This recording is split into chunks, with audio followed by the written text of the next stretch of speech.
Good evening. We'll call our Budget and Finance Subcommittee to order. Mr. Mullaney, the floor is yours. A quarterly update on the budget, and we'll take any questions. Okay, thank you.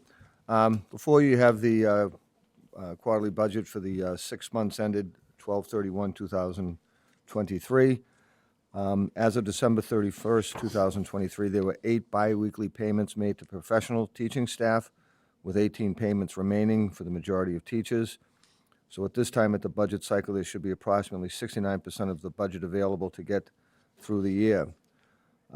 For academic classroom teachers, we've expended $12,949,075.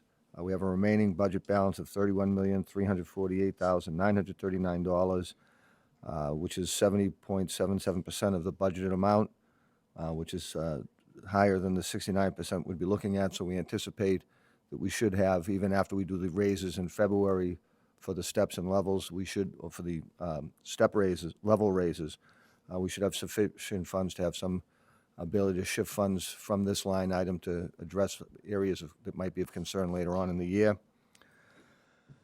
For longevity, we currently have $83,800 left. As you recall, that was a pretty big increase in the longevity this year for contractual reasons, and we used the remainder that's not paid as longevity to pay out for those teachers who are retiring at the end of the year for the 30 days buyback of their sick time contractually. So that $83,000 would allow us to buy back approximately 5.25 teachers at retirement. For our academic programs, again, we want approximately 69% of the budget available for remaining, and we'll have 69.57. We've expended $8.6 million, and we have $19,746,079 remaining. So again, we'll have sufficient funds to get through the year in this line item as well. Longevity, $63,000. That would be funding for an additional 4 teachers approximately. For academic support, the instructional line pretty much follows the academic classroom teachers. There's currently 68.1% available. The substitute line and the summer line are also in this, so if you exclude those 2 line items, we're about 72%. So again, we're in good shape as far as the professional teaching staff. Most clerical administrators should have approximately 50% remaining at this point in time, based on 25 or 26 pay periods. As you can see, the clerical, most of the SLT, superintendent, assistants, superintendent, directors, department heads, are lower than that amount of money. As you recall, the raises were not put in the budget for them this year, and we do have that $100,000 reserve at the bottom, so that should cover most of the shortfall in those individual line items. The principals, again, should have around 69% available, and there's 70.81. So overall, in academic support, we're in pretty good shape. We don't think we'll have much of an issue, especially with the surpluses that we should have in classroom teachers and academic programs. For non-academic support, again, for the most part, the clerical, we have 40-week pay periods for some of these people, so there should be approximately 55% available. As you can see, for clerical, we're in good shape for that. The custodial should be 50%. We're right on target for that, and the maintenance. The attendance line item is got a fair amount in it. We still don't have as many transportation monitors as we'd like, as we've budgeted for. And as you can see, the drivers too, we have a significant amount of reserves left, and we're hoping to be able to hire some more drivers going forward. So we look, those 2 lines should give us somewhere between $350,000 and $500,000 surplus that we'll definitely be needing to go towards transportation for vendors for those routes that we weren't able to do ourselves. So overall, the current expenditures for salaries is $36,323,678. We have $72,198,451, or 66.53%, and that will be definitely sufficient to get through the end of the year for all our contractual obligations, as well as those level increases with some monies that hopefully we can direct, maybe help out this year's budget for any deficits we might have, or looking to get things next year to take some pressure off of the following year's budget. I don't know if anybody has questions on the salary side. Anybody at this point? Mr. Guttrow? On the longevity, were you saying there were issues, we were tight? No, we Okay. increased it significantly. We had a big cut in it a couple of years ago. Contractually, that was one of the items that got the negotiations with the teachers finished. So there was a large increase in longevity, so we took care of that in the budget, so So that's covered. it was already covered, yes. Thank you. Mrs. Perdios? Thank you. I just had a question, and maybe my question sort of crosses over into the transportation line, so it might be kind of you may just tell me to hold my question, but about the transportation attendants and drivers, is the transportation item on the other side, is that the outside vendors that Correct. we're paying? Yep. Okay, so maybe I'm going to wait, I'm going to hold my question till after Fair you enough. discuss that part. Thanks. Anybody else? Okay, keep going, Jim. All right, for the expenditure side, for academic expenses of the $19.2 million, we've already expended $11,530,359, leaving a balance of $7.6 million. The only line item that, as of concern, as typically is the tuition line item. As you know, we really haven't gone up in that in 4 years. We've been very lucky between the regular appropriation we get from the mayor and the city council, as well as the circuit breaker funding. It's been sufficient to cover it. But right now, I'm looking at probably about a $500,000 deficit in that line item going forward. I didn't put that in yet because that can change greatly. One placement, outside placement that we're not even aware of, could really have a big impact on that line. So we're obviously watching that line very closely, and we'll monitor it, and we'll get back to you when and if we need any transfers. So for the academic expenses, I think we're in great shape. Non-academic expenses, we had a pretty significant increase in natural gas and electricity. We've been subsidizing those with other services, which we really can't anymore. We increased those line items, so we're in very good shape as far as that goes. Getting to the transportation, as you can see, we have a $2.7 million budgeted amount. We've expended $1,985,957 with $801,000 remaining, or 28% of the budget. That's not going to be sufficient to get through the end of the year. There is some money in circuit breaker, they partially reimburse us, but we'll be needing a transfer, and like I said, mostly we'll be requesting a transfer from the transportation line items, the aides, the attendants, as well as the drivers, to cover the shortfall in that line item. All the rest of the line items are in very good shape and solid. So again, the only two areas of concern that we can see so far going forward is going to be the special ed tuitions and the special ed transportation. But within the whole budget itself, I don't see it as a problem in covering all the expenses going forward. It just might require coming to you folks and asking for some transfers. Okay, Mrs. Lebo? Yeah, thank you. Can you tell me, when does the circuit breaker money come in, and what has it typically been in the past few years? It comes in 4 times during the year. We've only gotten one in so far this year. They were kind of slow getting it out, and I don't know if that's part of the problem with the funding, the funds coming into the state or not. We typically get about $5.2 million, $5.6 million. We're getting about $7.1 million this year, which has a component for transportation in it as well. So we've only had one payment received so far. There should be one coming in, if not already in, by the end of December. They like to try and get it in by the end of January, but it hasn't hit our books yet. And then we'll get 2 more after that. And do they typically come in before July 1st? Yes, yes. Thank you.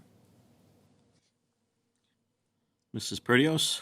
Thank you. All right, so do we know for the transportation line, can that be further broken down as to which transportation vendors are going out of district and which ones we're using internally because we don't have enough drivers and attendants here? Is there a way to break that down, or is it I can do, because we have to keep a list of all the individuals who are being transported for state reporting, so we can get that information for you. That would be great to know, because I'm just trying to figure out, because of our shortcomings on drivers and attendants, how much are we paying to outside vendors because of that specifically, not, the outside vendors that we'd have anyway.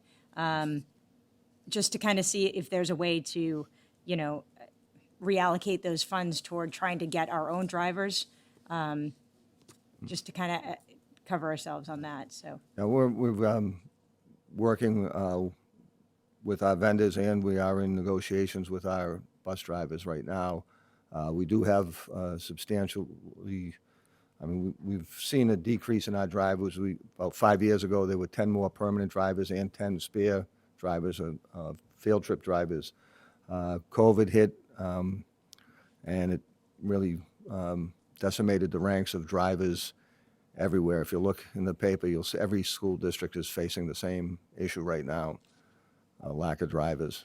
Of course, yeah, I'd just love to see that amount that we are paying to outside vendors that we wouldn't have to if we had those, the drivers that you're talking about, so. I can definitely get that Thank for you, you. I appreciate that. Thanks. Chair recognizes Mr. Guttrow. Jim, the governor's 9C cuts impacted a number of accounts that were already awarded, including extended learning time, dual enrollment, school to career connecting activities, student wellness support, advanced placement and science programs, 21st Century Education Trust, and STEM pipeline. Were we impacted on any of those? Not significantly. Most of our funding comes through the entitlement grants. We do have a few of those small extended grants and everything, but the competitive grants, we don't seem to do too well on those, and they're always pretty small too. So none of those cuts will be affecting our current operations. Great, thank you. Anybody else? Jim, thank you. I know that Mr. Gutcher just mentioned the 9C cuts. I've been on the phone with our legislators, and the January numbers were worse than even after they lowered them, the revenue side. So we enjoyed a very big boost last year in local aid, which is this year, this current fiscal year. And it doesn't look pretty. I'm not suggesting there's going to be cuts, but flat or a little bump at best. So we're just going to be mindful of that as we begin our budget building season a couple of months out. So the other thing, if you could get for me, I know we don't want to bog us down tonight, but I'd like to get an update on school athletics, what we charge, how many kids pay. I'm looking for names or anything, and how many kids do we allow to play if they can't afford it, et cetera, et cetera. It's probably one of the last areas that we're still charging fees for. It is. When you look at everything else that's going on in the world. So I certainly, I don't think it's been an impediment for people. It may be a discouragement, but I know the administration works hard to make sure everybody's accommodated. But I'd love to get some of those stats when you We'll get a definitely chance. have those for you. Share it with everybody when you get it. Mrs. Lebo. I think that's great, Mayor. I never thought of it, but it's an equity issue. It's Indeed. definitely an equity issue, Indeed. so I think that's a wonderful thing to take a look at. Thank you. All right, thank you, Mr. Mulaney. Whoops. Which one is that one? Put them both on. Is it working? If we're talking Is the about switch on?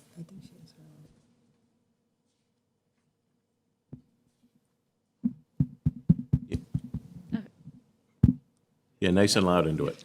so if we're talking about the user fee for sports, do you think the uniform extra? Because if we're looking at it, and I could be very wrong, but we haven't used all of the uniform money for athletics. Are we planning on? Could that be diverted to the user fee issue, or not issue idea, or maybe I was.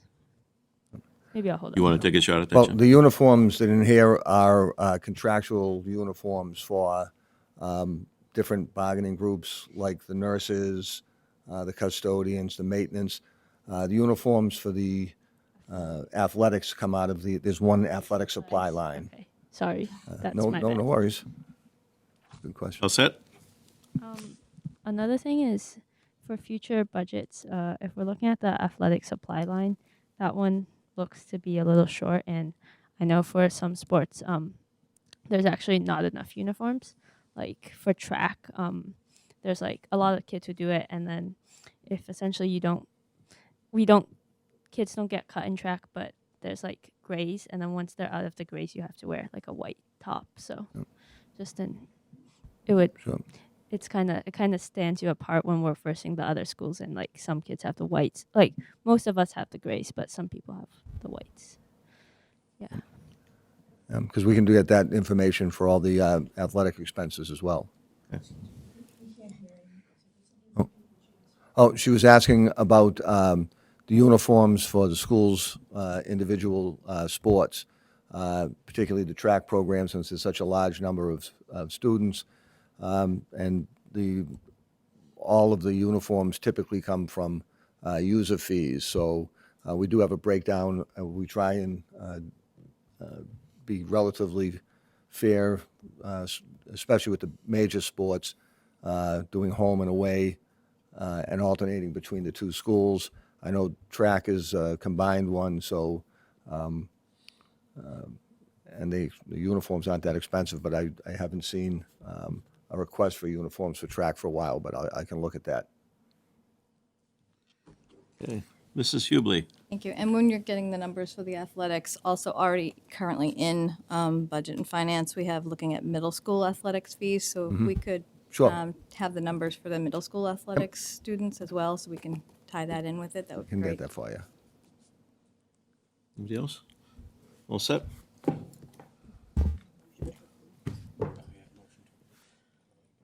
Motion to approve the quarterly budget made by Mrs. Cahill, seconded by Mr. Guttrow. All those in favor? Aye. Opposed? The ayes have it. Thank you. We're adjourned.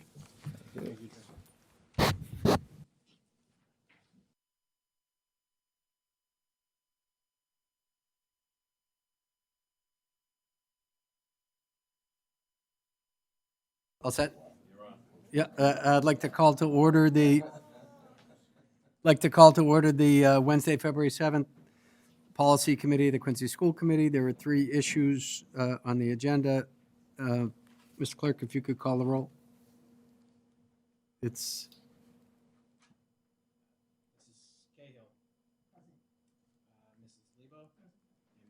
present. First issue is the proposed school committee meeting calendar. I believe Ms. Owens provided us with an updated version. I don't know if there's a discussion about it. Laura, anything you want to add on that? It's just basically the. It's pretty straightforward. For the next school year, the proposed dates, avoiding all holidays. Any questions or comments? Motion, yep, by Mrs. Cahill, seconded by Mrs. Lebo. All in favor? Aye. That moves to the main school committee meeting. Second is the draft 2024-2025 school year calendar survey. Mayor Cope. As you might recall, we had a robust discussion about this not that long ago. We had a lot of parents come to the open forum. Really was talking about the Lunar New Year, and we had some discussions about, though we did not vote to move forward to include it in the calendar at that point, we talked about revisiting this and starting with a survey with parents and families to, so in the packet is a survey that Mrs. Owens, I think, developed. So any questions on that survey? Turn it back to you, Mr. Chairman. Any questions on the survey, Mrs. Lebo? Survey, so that we also had a line item in there that would should say delete Good Friday as a holiday. Any discussion on that? No? Okay. We'll include that in the survey. Mrs. Cahill? I have a question. I have something about the survey. We're going to ask people for adding additional holidays when they're observed. I think we need to have something on there that states if we add additional holidays, that our calendar is going to change. We're either going to start earlier, later, or have to adjust vacations. So people understand that. They might say, you know, I want X holiday, but not understanding they were going to either start before Labor Day or till June 30th, you know? So we're going to have to adjust something if we bring in some extra holidays. I think that makes sense. Mrs. Owens and I were talking about that earlier today. Yeah. I think some language recognizing that if we do move for holidays, it will impact the calendar, vacations or the calendar. Yeah, I think we have to be explicit. We have the vacation on there Yeah. with the idea that we may have to move it if we get down this road, but, and I think it should be right up at the top somewhere. I agree. Any other members have questions or comments about the survey? No. And do we have to move this to? Yes, committee? Amy. Yeah.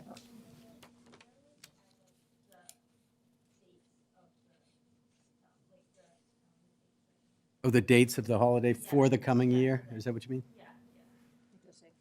They move, though.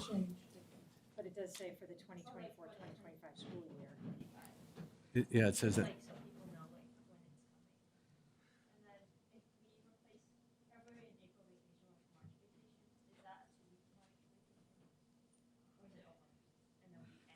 I think what that anticipates, if there was a strong opinion that we take some more holidays, we put on the table, creating a March vacation, do the other two, so we're not going to July for the school year. I think to Amy's point, though, we should put that, it's going to be 2 weeks to 1 week. Is that what we're going to, right? Yeah. It'll be 2 weeks cut down to 1 week. Yeah, it's currently that. If that was an option, right? So people would say they could vote, we're going to replace Your mic February and is not April. on. Is that right? Oh, They were just saying your mic wasn't on. Could you just All right. repeat me. that? So I think, Amy, what you're asking, the February and April vacation, if we combine them, it will be a 2 week in March. But what we want to do, and we're going to clarify, it'll be February and April will be 1 week in March, because we'll need extra days if we're going to add different holidays to the calendar. Does that make sense? Yeah, so it would be, if we accommodated other holidays, we'd have to either start school before Labor Day potentially, and we can't run past the end of June. So that's where the question about merging the vacation, April and February vacations comes in. And we're having an easy year this year with snow. That Exactly. plays into it as Yeah, well. no, so. no question. Other comments on that? Yes, Mr. Begoli. How many of the holidays would we have to recognize and put into the calendar year before we made a change in terms of the Start dates. vacations? It would really depend on the year. I already had done a draft of next year's calendar, and it was very tight with the 5 days at the end, even though Labor Day is early because of where Christmas falls. If we kept closed on Monday, the 23rd of December, that adds a day. But that gives families, rather than opening the schools on the Monday, again, these are things to talk about. It was very tight already. Right. Don't we get credit for a full day for a half a day?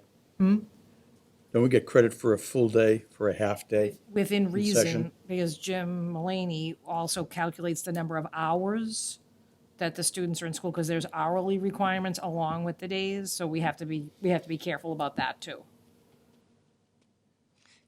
Okay, well, I think people have to understand if they, choose all 5 they want to acknowledge and have put in the calendar, then there's have to be changes made. If I might, Mr. Chairman, keep in mind that we're just seeking information at this point. Right, I know. And then it'll come back to this body, and I think there'll be a lot more discussion before we move down. In some of those holidays, holy days, they move every year. Lunar New Year, the Jewish holiday, they're based on a liturgical calendar or the Chinese calendar, not on our calendar. So though you might have the date for this coming year, it does change. And then the option is, if it doesn't fall on a weekday, do we not put it in the calendar if we do recognize one of the holidays? So there's a lot to discuss Yeah. going forward. So. Sure is. It does beg the question, should we have that, as I think Amy was saying, should there be a column on the left-hand side that says 2024 and the date that's there? Yes. I don't know if we could do that, recognizing that, But I think if you get on this road, should we not? you're not going to do it just the 1 year. No, you do it every year, but just saying, for example, just so that they have an understanding if it's in September, if it's in March, Gotcha. whatever the Yeah. case may be, just so that they have an understanding as to where they're sprinkled throughout the calendar. And then we can assess, at least the public then has a sense as to when that date might fall. And That's fair. when we get it, we can discuss the feedback from the survey, if we want to make any changes, if we want to have a further public hearing or anything like that, we could do that before we considered anything. Any final comments, questions? It is. Oh, it's very, No, so what would the next step? We're going to do the survey, and then, so once we get the survey results, we're going to look at them, kind of see, what we get back, and then we're going to have to look at what makes sense moving forward.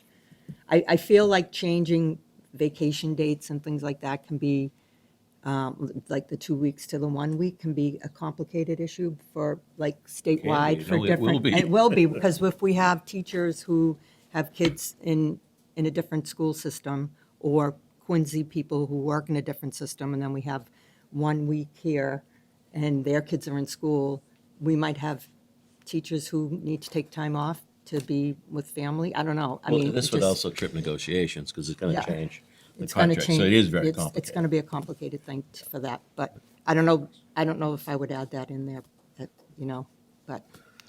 Do we have the 4 pages now? Mrs. Perdios. I don't know if I would add the 2 weeks to the 1, I think is a big, huge, unless it was a state initiative where all the vacations were the same. But, No. yeah, we just make it clear that it would, okay. What if we get, It's a survey. it's a It's survey. a survey. Mrs. Perdios? How would the survey be distributed to families and staff? So the survey link will be emailed out through Aspen, and then we'll share it on social media platforms as well, and I'll email it directly to the staff. I'm thinking the SMORE platform Sure. has So been it really can be- good for, because I'm assuming a lot of these are going to involve families that may not speak English as a first language, so that going out through the SMORE platform might be really good for this. Thank you. I have a final question. So where it says, please select your school level of your position, does that mean if employed with the Quincy Public Schools? Is that what that means? Yeah, so there would be. Oh, for questions Yeah, for there'd be staff. alternate version for the parents and the staff. Yeah, okay. Can we put QPS staff? Yep, Sure. gotcha. All right. Any other final comments, thoughts? I'll go ahead. Yes, Amy? Students can't answer this survey? Or, We did the last time, we did also send it out to the mostly to the high school students. yeah, I think that would be good Yep. for, yeah. I think that makes sense. Do you need anything else, Mrs. Owens? Nope. Do you need a vote as discussed, or are you I good? don't think so, because Okay. it's not actually a policy. So if you're comfortable with me making the changes, I can send the survey out probably by the end of the week. Any objection? Okay. Okay, all good? Thank you. Third item, proposed revision to policy 2.4.5, agenda format. Mrs. Lebo. Proposing that we have a consent agenda put on our school committee agendas from now on. When I think about when we get a listing of 15 donations, which we've all read about, we know where they came from, we saw the stuff before we got here, and the superintendent has to read each one of them individually. If we had a consent agenda, we could just approve those things. But also something like the travel, student travel. We could have a consent agenda that would do those two things, instead of reading every one of those, because we have all read them before we get to this point. It doesn't mean you couldn't talk about something that was on the agenda. It wouldn't prohibit anybody from talking about it, but would just make that part of the meeting a little easier.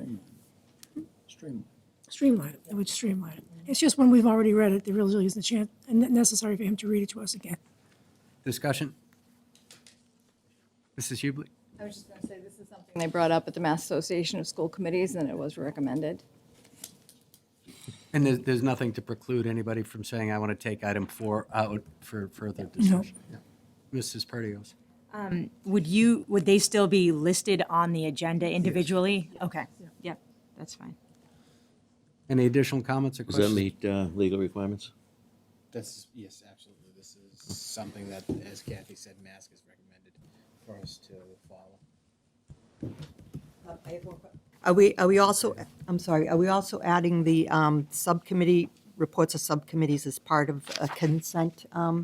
What, because see that? No, but I mean, what, okay, so that piece there, Okay. Still Nice try. floundered. Not- Where you going with that? Okay. Any further comments or questions? Do we need a vote on that? Yes, the subcommittee needs to vote To move it to, Is there a motion? motion Mrs. to move. Cahill? Yep. Mrs. Lebo, second. All in favor? Aye. Motion carries. Motion to adjourn. So moved.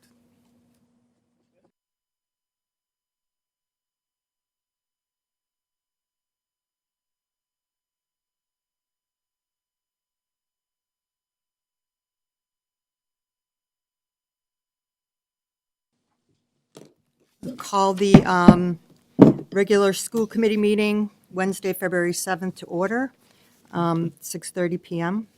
So we have a roll call, attendance roll call first? Pledge first? Pledge first. I knew that. Pledge allegiance to the flag of the United States of America and to the republic for which it stands, one nation, under God, indivisible, with liberty and justice for all. We have one memoriam. Yes, thank you. Good evening, everyone. If you could please keep in your thoughts and prayers the family of Harold Crowley, who is a long time, or was a long time employee of the Quincy Public Schools, who passed away recently. Mr. Crowley was a employee of the Quincy Public Schools for 32 years as an elementary and middle school teacher at the Quincy Elementary School, Snug Harbor Community School, and Broad Meadows Middle School. Again, if you could keep Mr. Crowley and his family in your thoughts and prayers.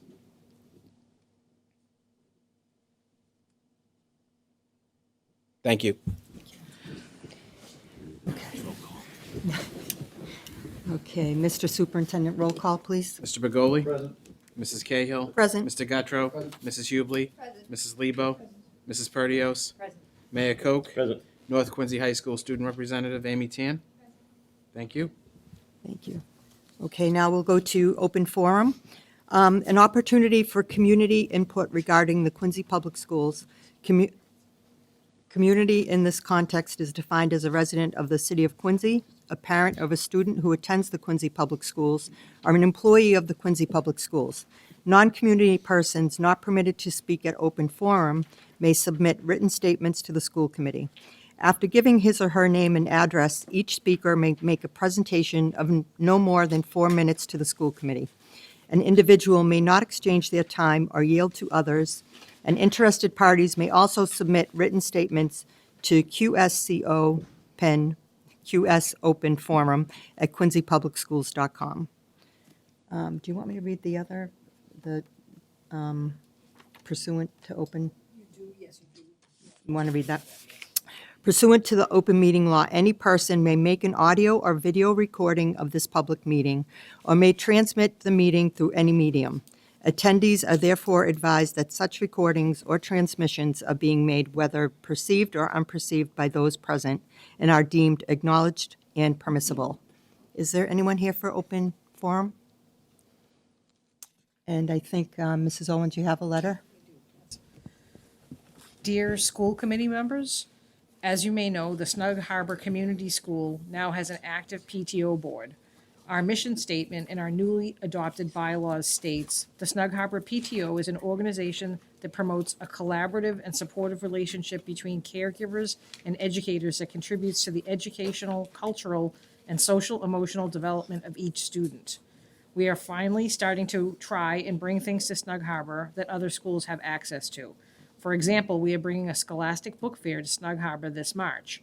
Planning an event that will take place during the school day and involve a number of volunteers outside of staff has brought up some challenges. We know these challenges cannot be solved by our scholastic book fair this year, but maybe for the next school year.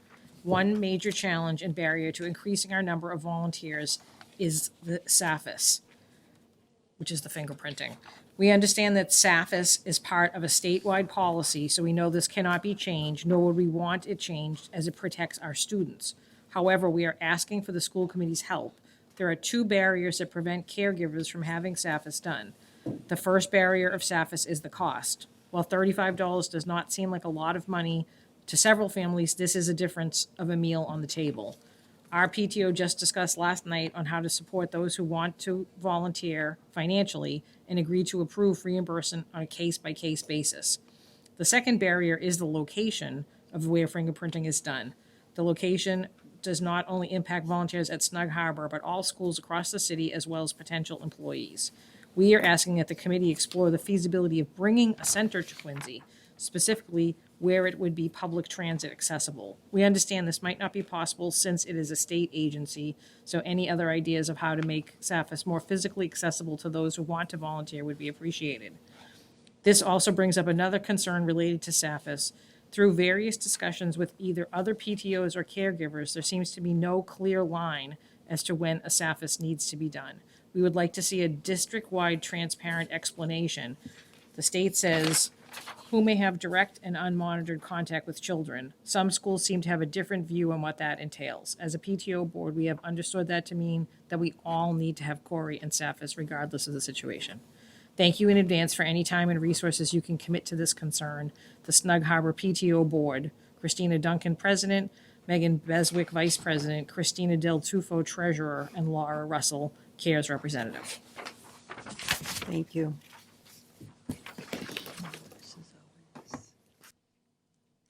Next, the approval of the minutes from January 24th, 2024. Motion is approved. All approved? Good? Okay, thank you. Superintendent's report. Thank you. Good evening again, everyone. Hope everyone is doing well. Our first item under the superintendent's report is student recognitions. As you may know, Project 351 is a statewide service organization that brings together 8th grade students from every city and town in Massachusetts. On Saturday, January 13th, students participated in an in-person day of service project at different locations, which our students will talk about tonight. Congratulations to the Quincy Public Schools Project 351 ambassadors for 2024. And I'll name the ambassadors now, and then we'll have them come up individually to tell you about the program. First, at Broad Meadows, we have Gianna Beck. At Central Middle School, we have Naraya da Silva. At Point Webster Middle School, we have Daphne Rodriguez Campos. At Southwest Middle School, we have Rory Ruthier. And at Atlantic, we have Nathan Wang. Congratulations to you all.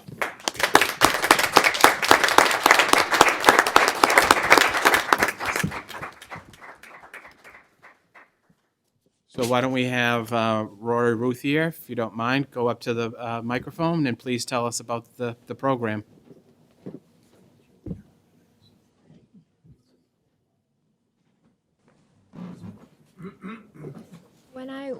When I went, is it on?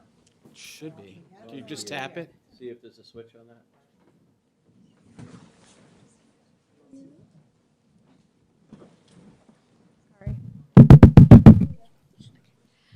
When I went to the seminar on Saturday, I had a really good time, and I got to go to the specific charity of La Collaborativa, and I got to work in the food line, giving out like produce and such to poor families in the area. And when I was handing out mangoes to a mother and her child, I saw that the girl actually had a baby blanket, which was the same one that I had when I was a little girl. It was pink and it had like frilly little unicorns and bows on it. And it made me feel a little emotional because I realized that not everybody will be able to like have the chances, no matter like even if we try.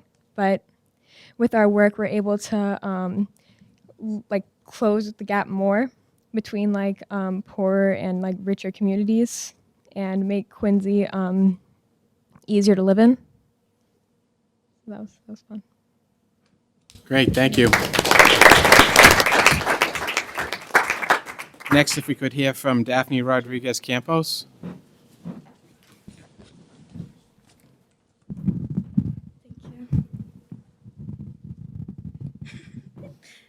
Hi, I'm Daphne. I'm from Point Webster, and on Saturday I met some really great people who I feel like I can carry on throughout all these years, and it was a really great experience. I got to go to the IBEW, and there was like different stations. I didn't get through all of them, but we made food kits, blankets for people, and like we wrote them little like well cards, like oh you got this, like cute little cards, and we also there was the ones I didn't get to. I'm pretty sure was like making like hygiene kits for people, and then also there was like trying to remember the last one.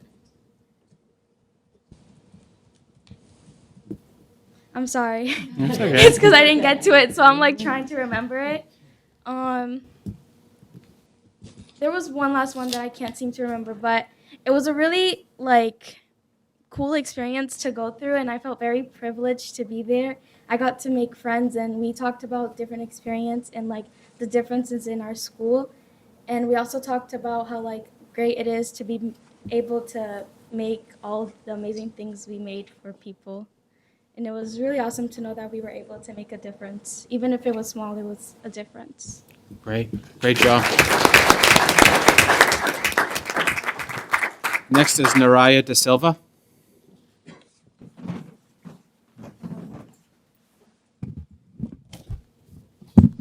Hi, my name is Naraya Silva, and I'm an 8th grader at Central Middle School.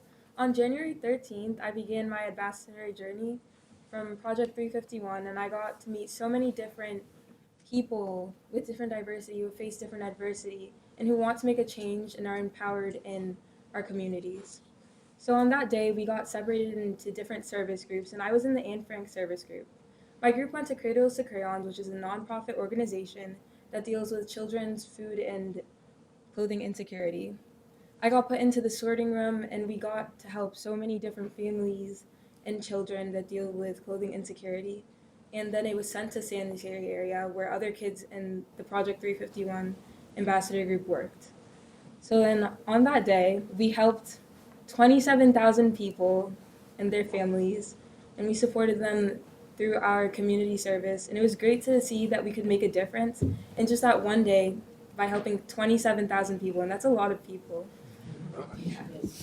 So then, I got to know so many new people, and I got to make new friends and be empowered by other students and other important people in our world and hear from those who have a voice and have something to say to our community. So I'm really thankful that I got chosen to be the ambassador for my school, and thank you. Great, thank you. Next is Gianna Beck.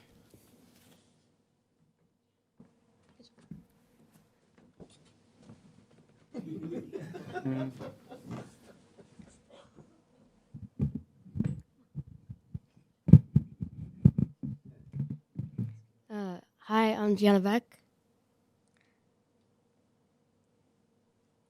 I go to Broad Meadows Middle School. During the project,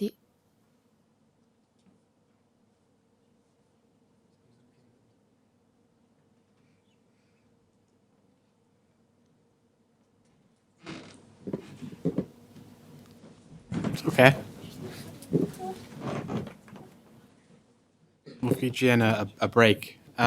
Nathan, could you tell us about your project? Nathan Wang. Hi, I'm Nathan Wang, and I'm from Atlantic Middle School. And on launch day of Project 351, I felt really privileged that I got to meet all these new people that I felt really safe and secure around. And I just felt really good that I could be able to help people in need. And on that day, I went to Cradles to Crayons to help package stuff for kids that are in need. And I went to the sorting facility, which helped sort out the clothes for these little kids. And one experience that I remember is holding out a piece, a t-shirt, and I just felt kind of sad that kids this small couldn't have this basic necessity that people need every day in their lives. And I just felt a bit of joy and sadness that first, they didn't have this, and second, that I could help them get the clothes that they need. But overall, I'm just very honored that I am an ambassador for Atlantic, and I get to help these people. Great, thank you, great job. And before we have the students come up to the podium and receive their certificate, I do want to recognize our dedicated principals who are here tonight to support students. Point Webster Middle School Principal Christine Barrett. Atlantic Middle School Principal Eliza Schneller. Broad Meadows Middle School Principal Nicholas Ahern. Southwest Middle School Principal Courtney Mitchell. And Central Middle School Principal Rick DeCristofaro. And Central Middle School Assistant Principal is here as well, Kathy Mahoney. So thank you all for your support. And would you like to? I'm sorry, I didn't, no, we're good. You're good? Okay, thank you. Would you come on up for your certificates, okay? Nathan, come on up. And we'll get a picture with the school committee, okay? Gianna, come on up. Here's your certificate. Stay right up here. We'll get a picture. Here you go, Gianna. Mariah. There you go. You can hold that for the picture, okay? Daphne.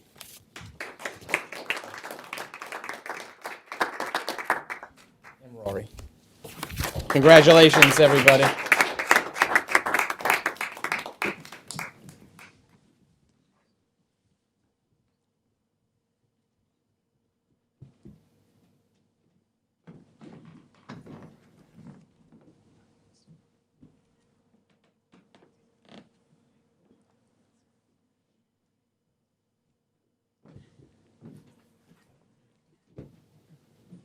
Okay. Great job. All right, guys. congratulations.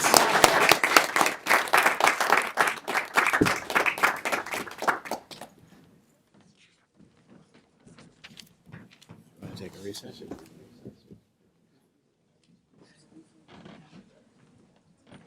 We'll take a brief recess so families can leave if they'd like.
All right, back to order.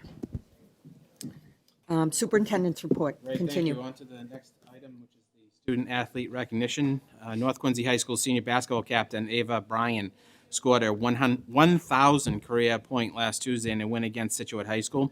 Ava is the 11th basketball player in North Quincy High School history to reach this milestone. Congratulations to Ava on this amazing achievement. And of course, tonight she's at basketball practice, so couldn't join us. So she's so dedicated. But we do look forward to recognizing Ava in the near future with other athletic recognitions that will come before this committee within the next couple of weeks or so. So again, congratulations to Ava on that great accomplishment and, of course, to her family. Next, on Friday, March 22nd, the Quincy High School Women's Athletic Hall of Fame will host the induction ceremony for this year's class at the Terrell Room at 7 p.m. Please contact Principal Christine Barrett at christinebarrett@quincypublicschools.com for more information about this event. And thank you to Principal Barrett for all the work she does in putting this very important event together for our community.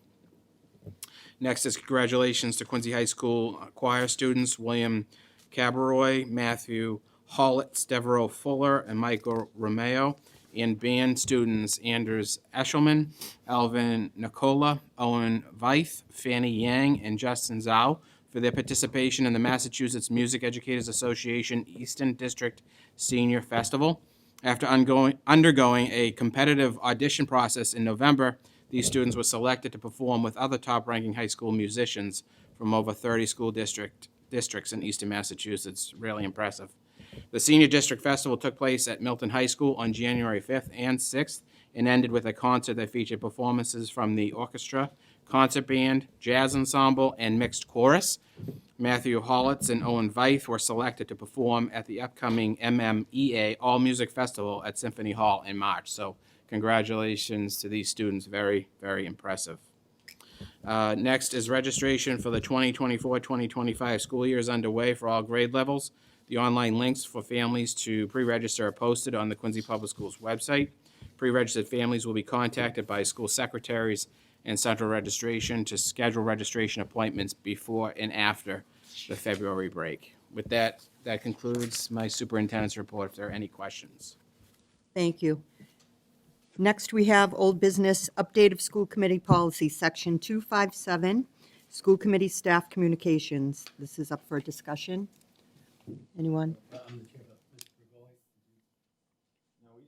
voted on an amendment thing that didn't pass.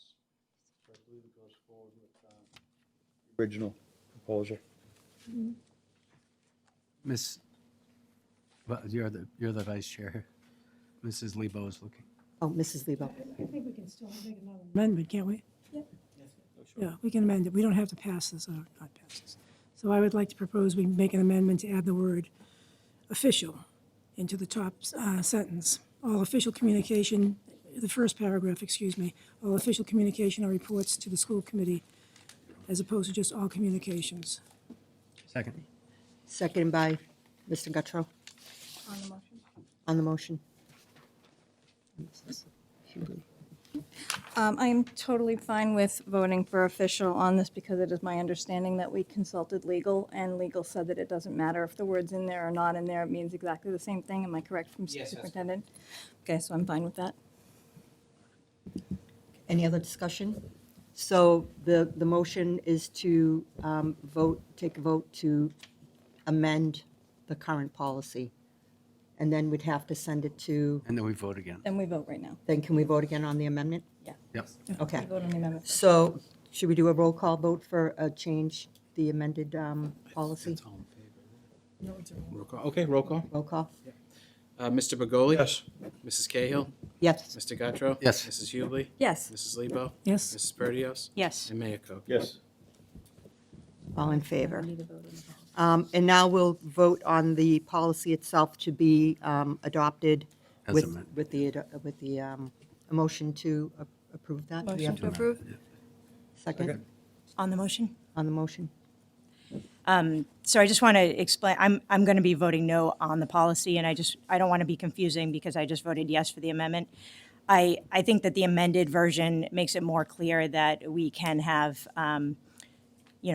unofficial interactions with staff, which I think is better than it was before, clearer. But I still do not agree with the feel of this policy makes it seem like we are not encouraging communication directly from the staff to us. And I, as I said at the last meeting, I really have concerns about us doing that. I always want to hear from staff. I don't really want to put any impediments in the way of that. So this adds, I don't really see why we had to change it from what it was before. So I'm not really in favor of this new language. So I'm going to be voting against this policy, even though the official I do agree with if it does have to pass that way. So I just wanted to make that comment. Thank you. Any other? Mrs. Lebo?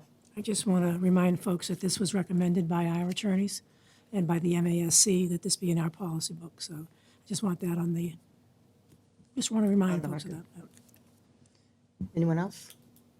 Motion to, Yep, just need to vote? Approved, yeah. Roll call vote? Mr. Begoli? Yes. Mrs. Cahill? Yes. Mr. Guttrow? Yes. Mrs. Hubley? Yes. Mrs. Lebo? Yes. Mrs. Perdios? No. Mayor Koch. Yes. Okay, policy is adopted. New business. Chronic absenteeism, presentation by Superintendent Mulvey, Mrs. Perkins, Ms. Papil, and Mr. Marani. Yeah. Good evening, everyone. I'll be handing the presentation over to Mrs. Perkins shortly. I just wanted to recognize, obviously, the team that are before you and other members of the SLT who helped put this presentation together. We understand, obviously, that chronic absenteeism is a major focus of this committee and myself and the SLT. Students cannot learn unless they're present, so it's extremely important to do everything we can do to make sure that students get to school and to help students, in particular students who have problems with attendance, to do as much as we possibly can to get them to school so that they can learn. Our goal here tonight is to present to you the data, of course, on chronic absenteeism, but also our movements to make efforts in making sure that our students are given every opportunity to get to school and the processes that we'll be putting in place for that. And in that, you'll see a superintendent's goal, a district goal, to help combat chronic absenteeism. The goal, as you see, is a SMART goal. It's very measurable, it's rigorous, but also attainable. And so, working together, will hopefully make strides in improving absenteeism across this district. We know that this is a problem not only in the state, but across the country following COVID. But obviously, our focus is here in Quincy and making efforts to improve our attendance here in Quincy, and myself and the SLT are committed to doing that with, of course, the support of this committee. So with that, if I could hand the presentation over to Mrs. Perkins, that would be great. Thank you. Thank you, Superintendent Mulvey. As the superintendent said, we have taken on as a goal for the district to lower and address chronic absenteeism. In addition to Quincy Public Schools, it's also a statewide initiative, and you may have seen the commercial with the Secretary of Education, Dr. Tutwiler. So the state is also taking this on as an initiative. We are taking this on as an initiative, and as a result, our schools are also taking this on as an initiative. Oops. Why is this not going? No. Is it on? I don't know. Is it on? Check right here. See that switch there?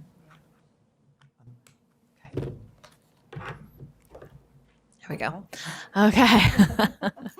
Helps if it's on. So just to remind everyone, the definition of chronic absenteeism. So chronic absenteeism in Massachusetts is students who are missing at least 10% of the days enrolled.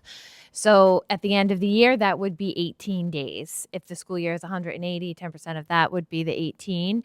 It also comes into play for as long as you've been enrolled in the district. So meaning if you just enrolled last week, it's 10% of that time that you've been enrolled in the school district. And it is regardless of the reason for absence. So although we do, mark students excused or unexcused when there are medical things going on, all of it still counts towards chronic absenteeism. So as the superintendent mentioned at the beginning, being chronically absent can have a significant impact on a student's academic progress and their ability to access the variety of academic and non-academic supports that the schools provide. And I thought that this was a pretty interesting statistic that during the 22-23 school year, after the pandemic, almost 1 in 4 students in Massachusetts missed 18 or more days of school. So it's a pretty staggering statistic. So in order to address chronic absenteeism in Quincy, as the superintendent mentioned, we have taken this on as a district goal. And so for the 23-24 school year, we will all be participating and have been participating in a district-wide initiative to reduce chronic absenteeism. So I have 2 different numbers here, and I will go on to talk a little bit about where these numbers came from. But we get targets for chronic absenteeism every year from the state. The targets actually just dropped today. So we actually just received them. They are actually lower than what I have here in this goal, or we have here in this goal. So we selected from a 2% decrease in grades K to 8 from a base of 14.9, and we'll talk about why we came to that number. And then a 3% decrease from a base of 26.2 in grades 9 to 12. And some of the things that we have been tackling and will continue to tackle throughout the school year is asking all of our schools to implement a school-wide campaign that promotes attendance awareness for all students. So taking a positive approach, we would call that a tier 1 approach, something that all kids have access to, that just talks about the importance of why it is important to be in school and that we want them here when they can be here. Early interventions for students who are beginning to show signs of chronic absenteeism. So we are monitoring our students and making sure that when we see dips in attendance, we know why, we know what's going on, and we are reaching out to families to try to support and help re-engage that student in school. And then specific individual interventions for students who have the most trouble getting to school every day. And that could be things like it could potentially be a referral for special education supports. It could be counseling. There's lots of work with the attendance officer, which Maura will talk about.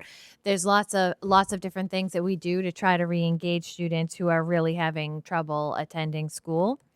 And then, in addition, targeted interventions for identified subgroups of students struggling with attendance. So you'll see in our data, there are definitely subgroups of students that are struggling more than other students with attending school.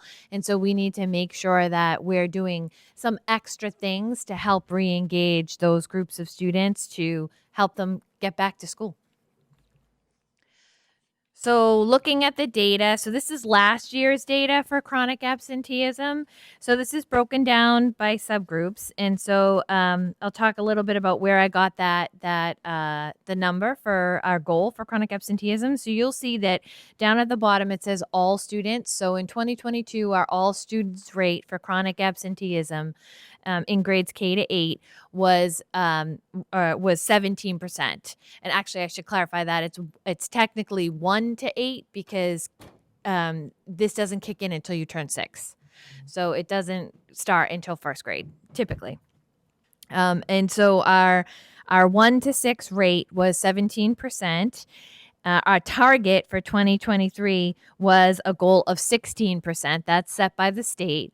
We, in actuality, in 2023 dropped to 14.9%, which is really a great decrease for us, and heading for sure in the right direction. And you can see, although we have some work to do, almost every single subgroup did decrease in chronic absenteeism, with the exception of the multi-race, a non-Hispanic Latino was an area that we did not decrease. And this is, one of those times where you want these numbers to go down. Usually when we're talking about achievement, we want the numbers to go up, but in chronic absenteeism, we want the numbers to go down.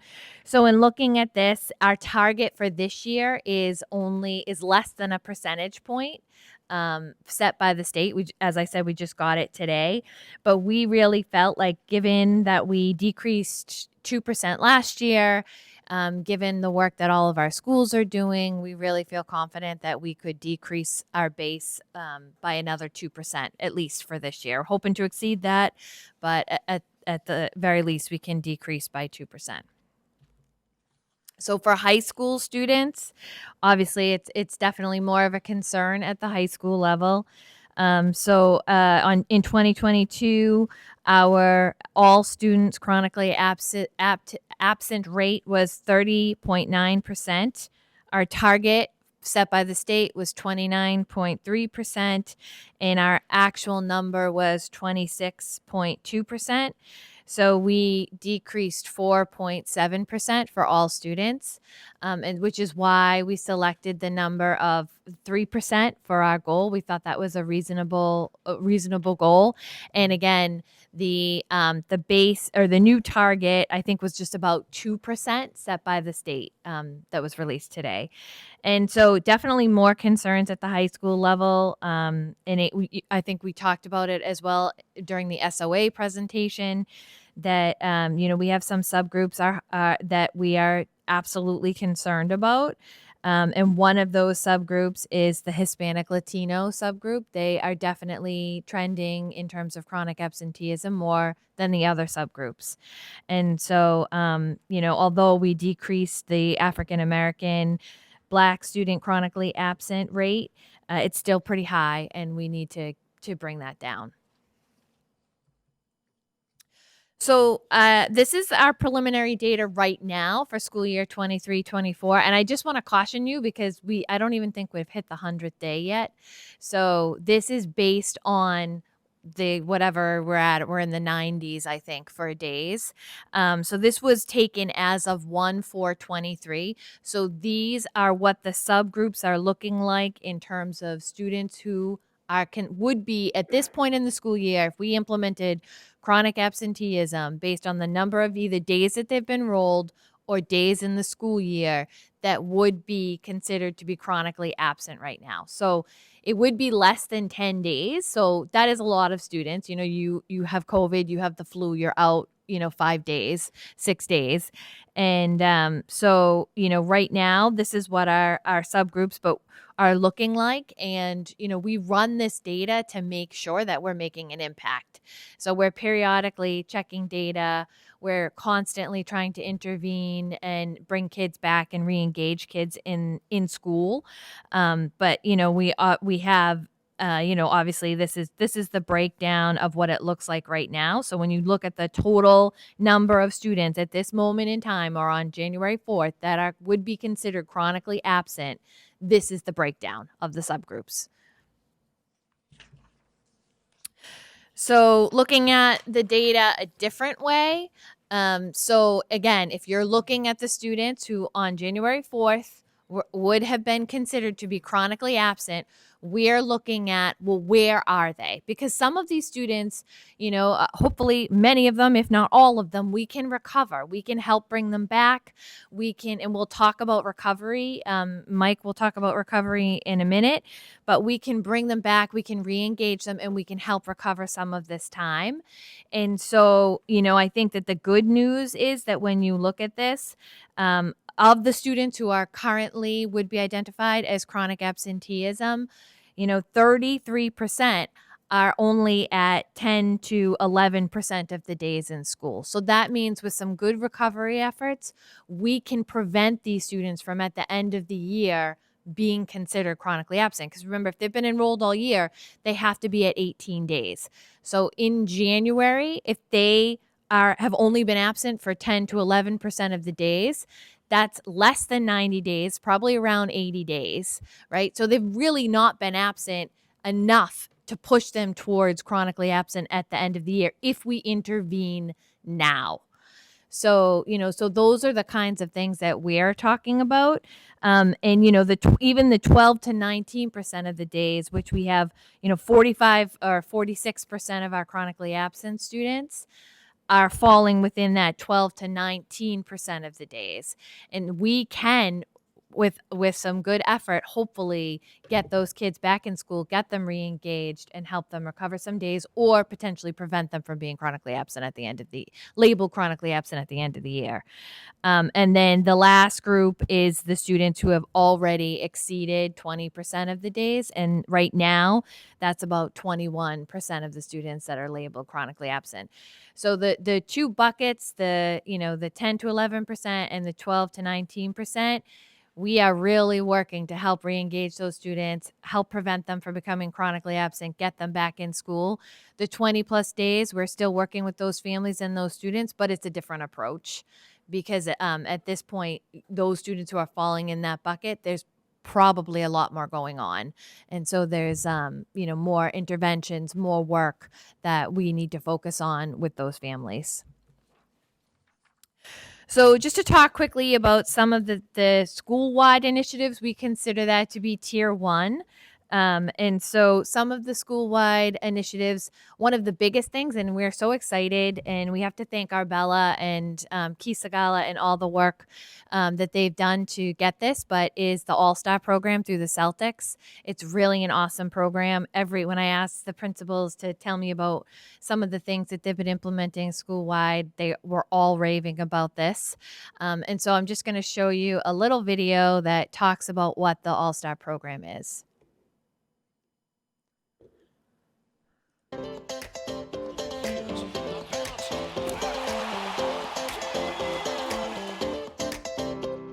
What's up, Quincy? It's Lucky. What's going on? It's Drew Holiday. This is Peyton Pritchard. Do you have what it takes to be an all-star?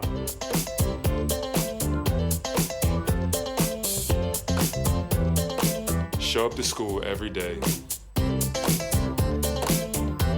On time. Be a positive leader.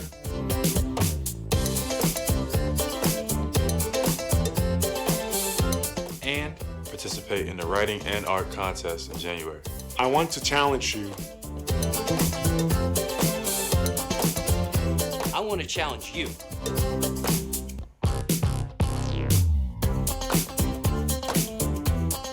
Let's go. Sign the pledge. If you're an all-star and achieve perfect attendance all year, you'll be invited to our end of the year event in May. It's going to be a party.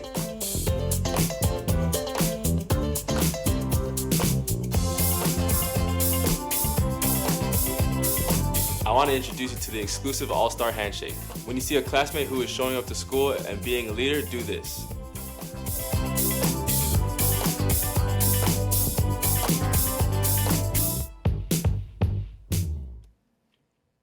So you can imagine this is a big hit with the middle school students. And so they have really enjoyed participating in this. And that was actual live footage of the celebration day that happens at the end of the year. They are in the stadium and they celebrate all the good work that the kids have done. And it's a really, really fun day. And so just some of the things along with that they're doing. They're obviously working to engage students to have perfect attendance, motivating students for on-time arrival, and also encouraging just a positive school culture, which helps to engage students. And then enable educators to utilize the program to also encourage good behavior. And so some of the things that they're doing with that, they have celebrations every month. They give out Celtic swag to the students. So the students who have, met the different milestones that they set, the Celtics and Arbella send them a whole bunch of different things, and the kids get an opportunity to, get some Celtics paraphernalia. And the students at the beginning of the year, the kickoff, they had a huge kickoff with the Celtics players and Lucky, and the students and the parents sign a pledge to promote positive attendance, which is wonderful. And then with that, they're, in addition to doing those things, which are hugely motivating for the kids, they also have their own things that they do school-wide, like assemblies, like monthly celebrations. Lisa, gives a trophy over at Atlantic. She gives a trophy out to the homeroom that has the best attendance, and they pass the trophy around and they get different prizes. And so at the middle school level, they're really working on this and embracing it, and trying to have a positive impact on getting their students to school. So at the elementary school, just to highlight a couple of things that some of the principals are doing. So you see the LEAP team over on the side. That's an example from Montclair Elementary School. It's a team that they created to monitor attendance. All of the schools have, attendance teams or student support teams that they use to monitor attendance. But this is the way that Principal Malvesti has approached it. And, I really, in particular, I like the identify and utilize a pleasant partner to reach out when students are first starting to, have a blip in their attendance, that it's not so punitive. It's more of a outreach for support. And it's someone that, it's not the principal. It's someone that maybe that student or that family has a connection with. So it's more of a positive approach. And so just to show you a couple of other examples, this is Atherton Howe, and I'll just show you really quickly how Ms. Moreira addresses attendance in with her morning announcements.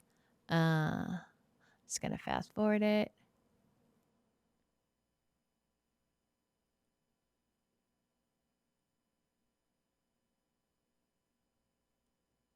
There we go. Learning so much about what it means to be a student. When we talk about our 3 terms of the school year, I would like to recognize those students who have been to school every day for the first term. Now, we know that when you're feeling sick, it's important to stay home so that germs don't spread. But for many of us, we have had a healthy first term, and I would like to recognize those students that were at school every day for term 1. Attendance matters and every day counts. When you're not here, we miss you. So you can just see, and then she goes on to recognize the students at each grade level that had, have done really well with attendance. And then over at Snug Harbor, and we just selected a couple of little snippets, but at Snug Harbor, Mr. Perfettio has a newsletter that he sends out that is just focused on attendance. So you can just see the different facts and some resources to help support families with helping get their kids to school. So every school, elementary, middle, are addressing it. They're taking on positive reinforcement techniques and school-wide initiatives. And then at the high school levels, they're also addressing it school-wide in terms of tier 1. And so they monitor, and they create individual support plans for students that need it. They may connect a family with a family liaison to help support and provide resources or for guidance. Again, connecting with that person to, that one person. Every student should, in every family, we should have a connection with someone in the building should have a connection with that family and that student, and a positive relationship. And so just making sure that we're really making concerted effort to do that. They have attendance task force at the high school. And then they also have monthly raffles. They get creative. They do, bucks to their school stores. They do free prom tickets. And, they give out gift cards.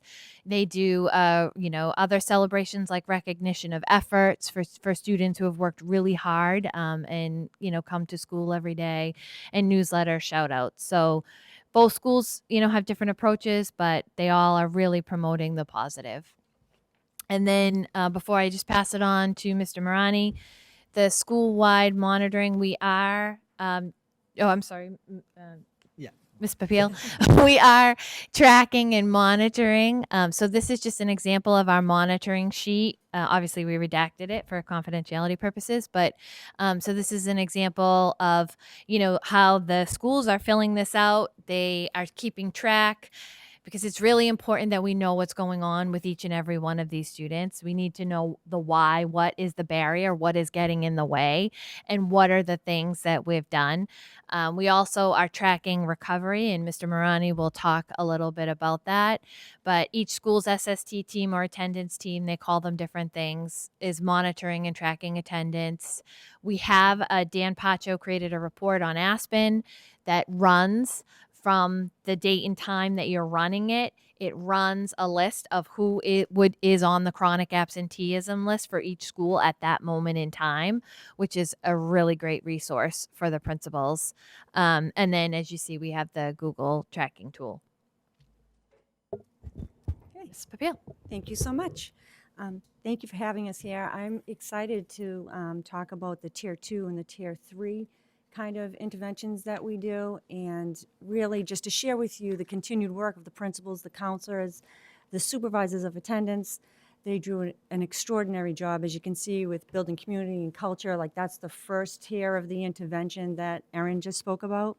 I'm going to go through some of the intervention data when the supervisors of attendance get involved.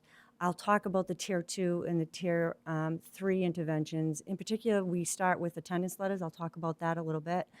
And then when the supervisors of attendance come on board, they really are still collaborating with the site because the site has the relationship with the kids, then the supervisors of attendance. If, there is a continued problem, they develop their own relationship, which carries through. I'll talk about family assistance conferences, like who is at that meeting, and what the focus of that meeting is, and then the dropout prevention. So all of this is related to dropout prevention in the end and what we do when it's unfortunate when there is dropout. So on the next slide, you can see the supervisors of attendance, they do extraordinary work. They work so hard, and they really have a strong connections to the families that they're meeting with and trying to help. And the first item on there is the attendance hearing. So there was 172 attendance hearings. So those hearings actually take place at the site. So when there's been maybe a historical look back at a struggle with attendance, and they're starting off the year with continuing a struggle with attendance, we invite those families in to figure out what the barriers are. So it's like the first conversation that involves a supervisor of attendance. So from, last year we had 172 hearings. We're on track for about the same amount. We have 110 hearings that have already been done by the supervisors of attendance. The family assistance conferences. Like I said, I'll explain a little bit more what those are like. But we've had 33 last year. We've had 14 this year. So again, kind of on trend, the same numbers trending for those family assistance conferences. Child requiring assistance, the CRA petitions.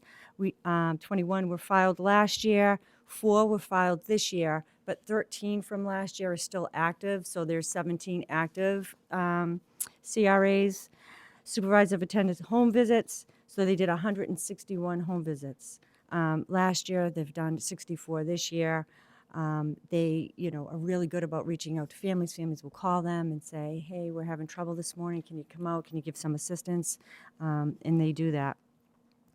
I just put that last number in there, the referrals to crisis during a visit by the supervisor of attendance. We saw really an uptick. So if, there's an attendance issue, a parent calls, we're having difficulty, sometimes when they go out there, it is a mental health crisis, so they do refer the family to Aspire for a crisis evaluation. And so that happened 14 times last year and 3 times so far this year. On the next slide, the attendance letter is featured here, and it does, that is generated by DESE guidance, the reason why we send that letter out. So if there's 4 unexcused absences, that letter does go out. We do have to state the law, like this is why, you're getting this letter and we're obligated to track.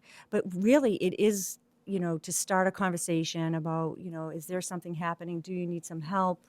It's the first outreach from the site. That goes out by the principal. We do take a good hard look at who we're sending that letter to. So if we know that this is traditionally like a family that doesn't struggle with chronic absenteeism, we might not send it out when they hit the 4. Or if we know that there's been a medical issue or something like that. So this is a little different than chronic absenteeism. This is unexcused absences. So if there's a doctor's note or something like that, then we wouldn't send that letter out.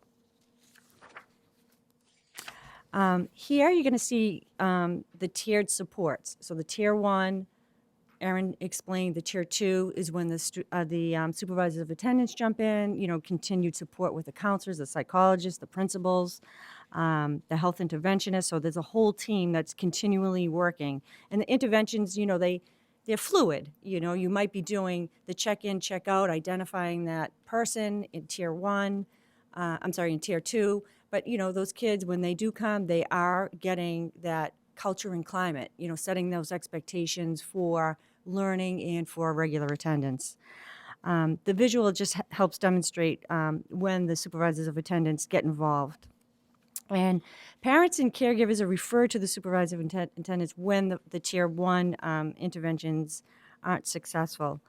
So it really is about encouragement, building relationships, support, trying to get at, what are those barriers? So before we can create any kind of intervention, we have to know what's going on. So that is really an important point. The family assistance conferences are a collaborative approach. At those conferences, I'm there, the supervisors of attendance are there, juvenile probation is there, DCF is there, principal or guidance counselor is also there. And that can feel like a pretty intimidating meeting for a family to walk in. But it's part of the truancy prevention law. We have to do it. We've been doing it for a very long time. Since 1998, we've been having family assistance conferences, so way before it was like a mandate from the state. It's a prevention so that we don't have to file a petition, a CRA, or failure to send. And I'll tell you, it really speaks to the supervisors of attendance and the relationships that they build. When those families come in, they know that those people at that table are trying to help them. So it's not an adversarial meeting. We're very empathetic. We understand things happen. There are very challenging things. People they experience losses, and they're grieving, and they have anxiety, and they've got stuck. And it's complicated. And so these families need a lot of help, and they need a lot of compassion and encouragement. So we do a lot of action planning, and the families are part of that action planning. Sometimes we will bring a student in, to kind of figure out what's going on. Usually it's like a lack of attachment to the school, so like they're feeling like they have no one, and it's just too hard to come and to get through that door. When we get them in, usually, the progress is just huge. It's getting them in. So these kids are just really, really stuck. And sometimes it is a mental health crisis. Sometimes it is taking a look at like placement, alternative pathways, and things like that. So the process is explained by the probation officer there. She's great. She's been around a long time. And she does explain the court process. And sometimes kids do need that, and families do need that petition to help move things along because they're so stuck. We don't like to do it, but sometimes we have to file a CRA. So if we've kind of gone through all the outreach, the CRA petitions, and things like that, and we're just not successful and a student drops out, we just don't let that student go. We just keep trying to do outreach. We offer, like I said, is this a situation where Quincy Evening High School might be a better fit? Is this a goals referral because, the student just struggles with behavior and seems to, get into trouble when they go to school. So now they're avoiding school, what kind of supports can we put in place? Is this a situation where a student might need the PASS program? At North Quincy High School because they're struggling with anxiety or depression. So we, if we still cannot get the child in and the family has decided, that they're not returning, and those are for kids that are 16 years or older because they're no longer required by law to go to school, but you do need parental permission to drop out. And parents don't want to ever give that position. And the parents are so invested.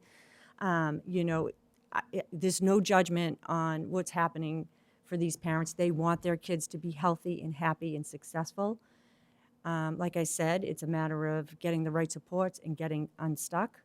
But if they do drop out, we go back. We run reports at kids that have dropped out. We make phone calls, over the summer, we're making phone calls, meeting with families. What can we do? Get some credit recovery. Sometimes it's a matter of like, okay, you dropped out, but we're going to recover you in the summer. We're going to bother you in the summer, bring you back in, and have you do credit recovery over the summer. So, all right, so you get 10 points. That's huge, or, you've met the criteria to go to Quincy Evening High School. You now have enough credits, so it's really, there's no giving up, my husband, Ray, used to work at the Goals program. And one time we were talking about a student and I said, well, yeah, that student really does deserve a second chance. And he's like, he deserves 1,000 chances. And that's so true. And that's always stuck with me that these kids deserve 1,000 chances. Like it is life-changing to have your diploma. You know, if you want to talk about what happens to you for the rest of your life, and you know, whether you're going to make money and sustain yourself and things like that, the odds are not with you if you don't have your diploma. So we're very passionate about making sure we recover those dropouts. So we try very, very hard, and we're usually pretty good at getting kids back. This is just another snapshot. It kind of lays out like what the interventions look like for a Tier 1, what the interventions look like for Tier 2 and Tier 3, just a little bit of a snapshot. There's so much more that goes on, but it is a good, you know, reminder for us to have these tiered supports and to know what they are so that we don't miss anything. And with that, I will turn it over to Mr. Marani. Thank you, Ms. Papil. Good evening, everybody. So I think it goes without saying, but there's tremendous nuance in trying to figure out how we can best support our students in getting them to attend school consistently, getting them to re-engage in the curriculum, in the learning process if they've missed you know, a significant amount of school days. And, you know, I'm pleased to share that in addition to the multi-tiered approach that was just explained, there's additional options for our students. So more specifically, there's many cases where, you know, principals are meeting with families, and we're not just talking about how we can change things moving forward, but how can we recover some of those days? And so, again, I'm pleased to share that DESE has provided some guidance, some structure around how we can do that, how we can help students earn some of those days back. So with that, the purpose of this attendance recovery is to, one, re-engage students. So that's in the learning process. So as Ms. Papil mentioned, you know, some of these students are just stuck. And so how can we get them unstuck and re-engaged? And so that's the purpose of this recovery process. And then the second is to offer them more opportunities to access academic content, enrichment content, SEL content, despite the fact that they may have missed some of those opportunities along the way that have accumulated with those absences. The main criteria here for these, you'll see on the presentation it says academies, but essentially for these recovery opportunities is that we are focused on creating opportunities that meet student learning needs. So this can't just be a one size fits all. We really have to think about what do the individual students need and how can we best meet those needs in their attempt to recover those days. The department offered some examples, and so I'll talk a little bit about our plan moving forward. But again, some of the examples that have been presented to us are one-on-one or small group tutoring, acceleration academy type programs. I'll talk a little bit more about that momentarily. And then also online credit recovery courses at the high school level, however, taken in person with the support of another educator. So as we look at that, I do just want to get a little bit more specific about the recovery guidelines. So anything we offer to our students have to follow the items here on this slide. So first, it has to take place outside the regular school day, so we cannot incorporate it into the school day. We have to make sure that whatever we offer is a minimum of 4 instructional hours per day. And then for each of those days attended, that would earn a student 1 day recovered, right? So again, that day must be a minimum of 4 instructional hours. And I do want to point out that this cannot be an accumulation of those hours. So if you remember, I think it's back in 2015 when we just were inundated with snow days, we ran the Beyond the Bell initiative to help us complete the school year before July 1st. And we were able to accumulate hours over days. In this case, we can't do that if it's less than 4 hours. So whatever we offer, we have to make sure we meet that threshold of 4 instructional hours. So now just to speak a little bit about what we're in the planning process of as far as what we're going to offer to Quincy students to help them earn some of those days back. We are focusing on a module-based offering, and each module would include, again, 4 in-person instructional hours. It's very important to us to make sure that we're taking a holistic approach. So not just incorporating the academics, but really offering that SEL that they may have missed along the way, also providing enrichment opportunities along the way as well, really trying to make sure that that learning experience is an engaging one for our students. Because remember, the main goal here is to re-engage our students in the learning process. So we really have to get deep as far as offering them a variety of learning opportunities within that 4-hour window. And that could be a project-based learning experience. That could be small group support. There's varied ways that could happen. But one item I do want to highlight here is that we really wanted to focus on making sure each module was a standalone module. And the reason for that is because we wanted to create a program that offered as much flexibility for our students as possible. And so to give an example, there might be a student that simply, let's say for April vacation, let's say we offer 4 days, which we're planning on doing, and I'll talk about that momentarily. But if there's a student who can only attend 2 of those 4 days, well, that's 2 days that student could potentially recover. We don't want them to lose that opportunity to earn those 2 if they can't attend all 4. So what we're trying to do is create individualized modules so that a student could theoretically attend Tuesday and Thursday while another student attends all 4, while another student might only attend just Friday. And so it's very, very important that we invest some time up front to make sure these modules can be standalone modules. And so that's something that I'm working closely with the curriculum team, along with Ms. Perkins, to design that. We're in the designing stage of those modules. Our goal is to offer these modules on Saturdays, hopefully beginning in as early as March at a district-wide level. So this can still be offered at individual schools, but we want to make sure that there's also ample opportunity for students throughout the district in addition to what might be offered at individual schools. Additionally, April vacation. So looking at Tuesday through Friday, knowing that Patriots Day is that Monday, we wouldn't offer it on that holiday. However, that offers 4 days, potentially, that a student could recover. And, you know, earlier in this presentation, Ms. Perkins talked about how there are students that are on the track to being chronically absent, but they're not there yet.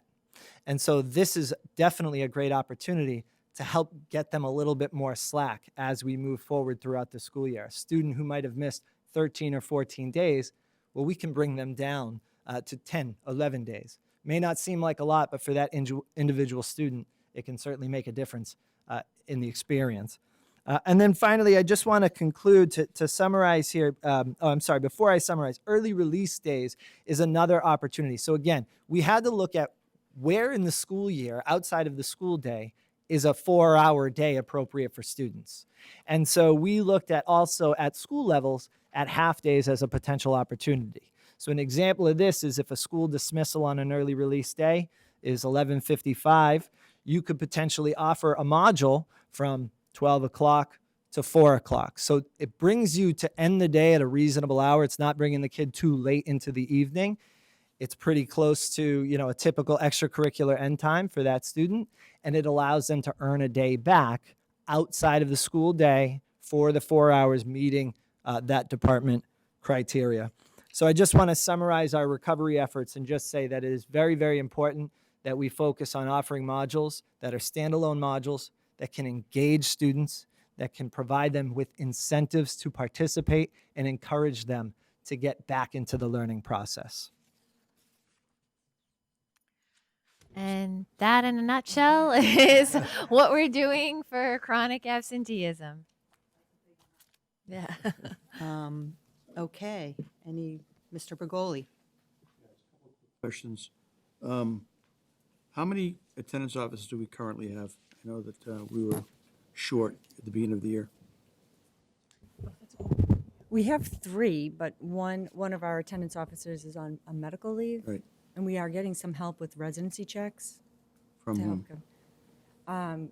Christopher Hooley. Is he with the He's just police like a s- department? I'm sorry? Is he with the police department, or who's he with? No, he's not with the police department. Yeah. Okay. Yeah.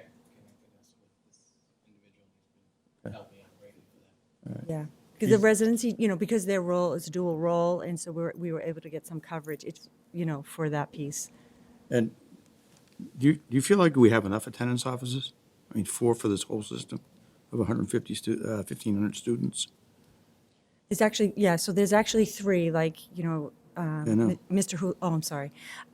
So I do feel like we have enough attendance officers, yeah, I do. Okay. In the recovery program, do you offer it to middle school students?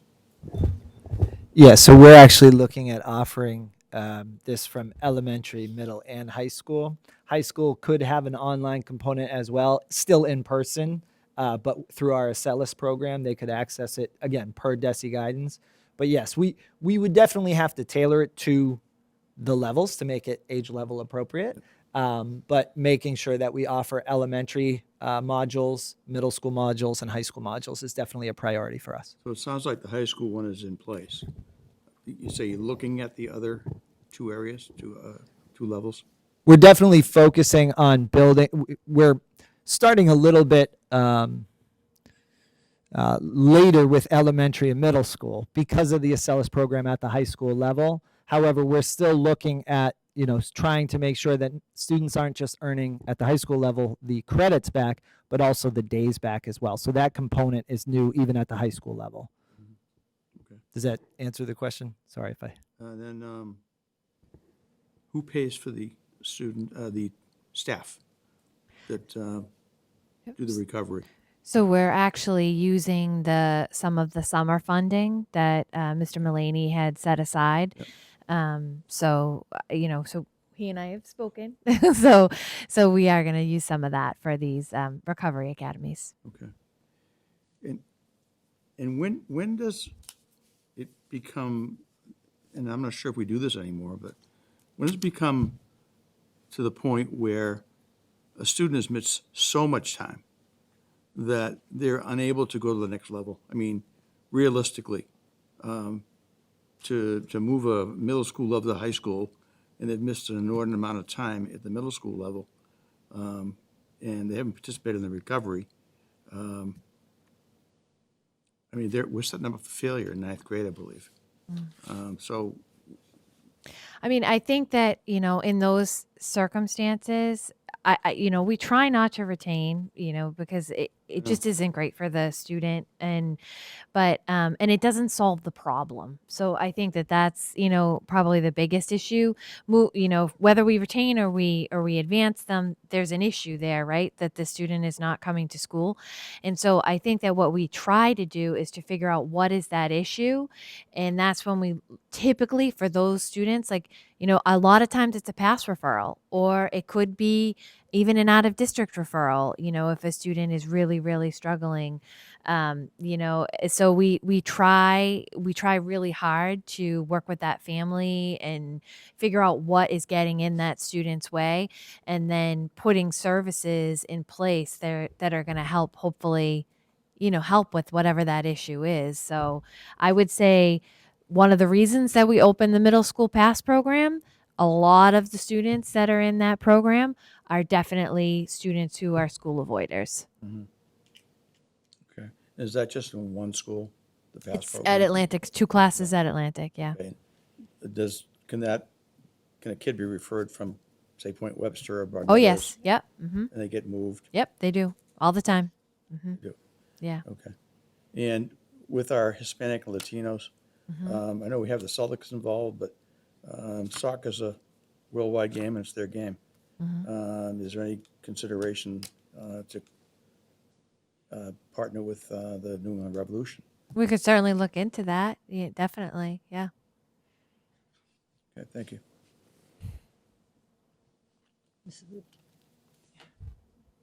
I have a couple of questions. Thank you so much for this.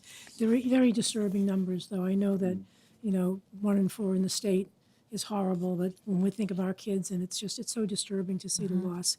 So I have a couple of questions. Are all the middle schools involved in the Celtics program? Yes. That's great. The one thing that bothers me about the Celtics program is you could have an absence in September and you're eliminated from the game, So it's almost like if it was a semester-wide, the kids could recover that sort of thing. But I understand it, but it's a little disheartening to me to see that one absence in September and you're not going to be included anymore. My other question is the recovery, which I think is great. So does it actually come off their attendance at the Yes. at DESE? Yes. It shows up so that they actually recovered a day, so Yep, it doesn't look like it does. chronic absenteeism. Yes.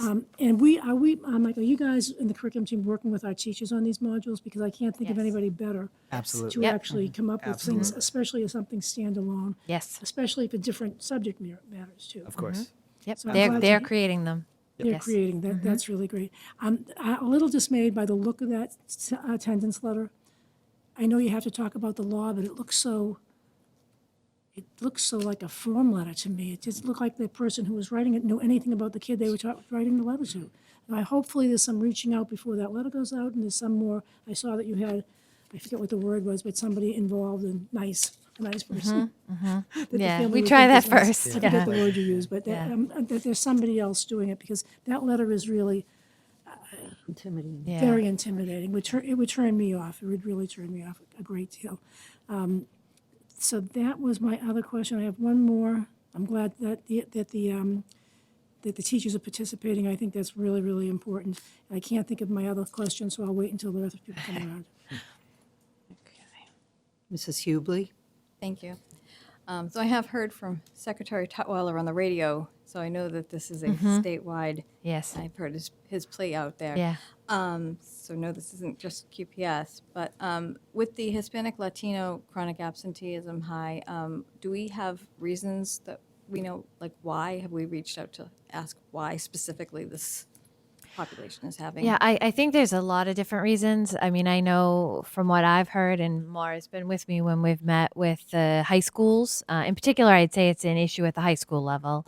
And I think it's, sometimes students are working during the day. I'd say that's one thing, which is why we also created, we don't have it in the presentation, but it absolutely was another way that we're working to address this is, providing an EL component to Quincy Evening High School.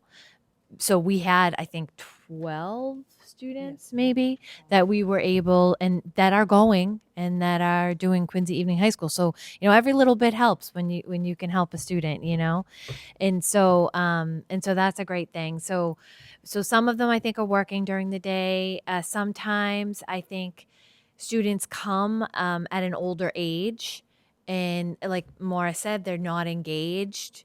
Maybe their families have made them register or want them to, come to learn English or, whatever the case may be. And I think that they're not engaged with the school. They're not connected to the school.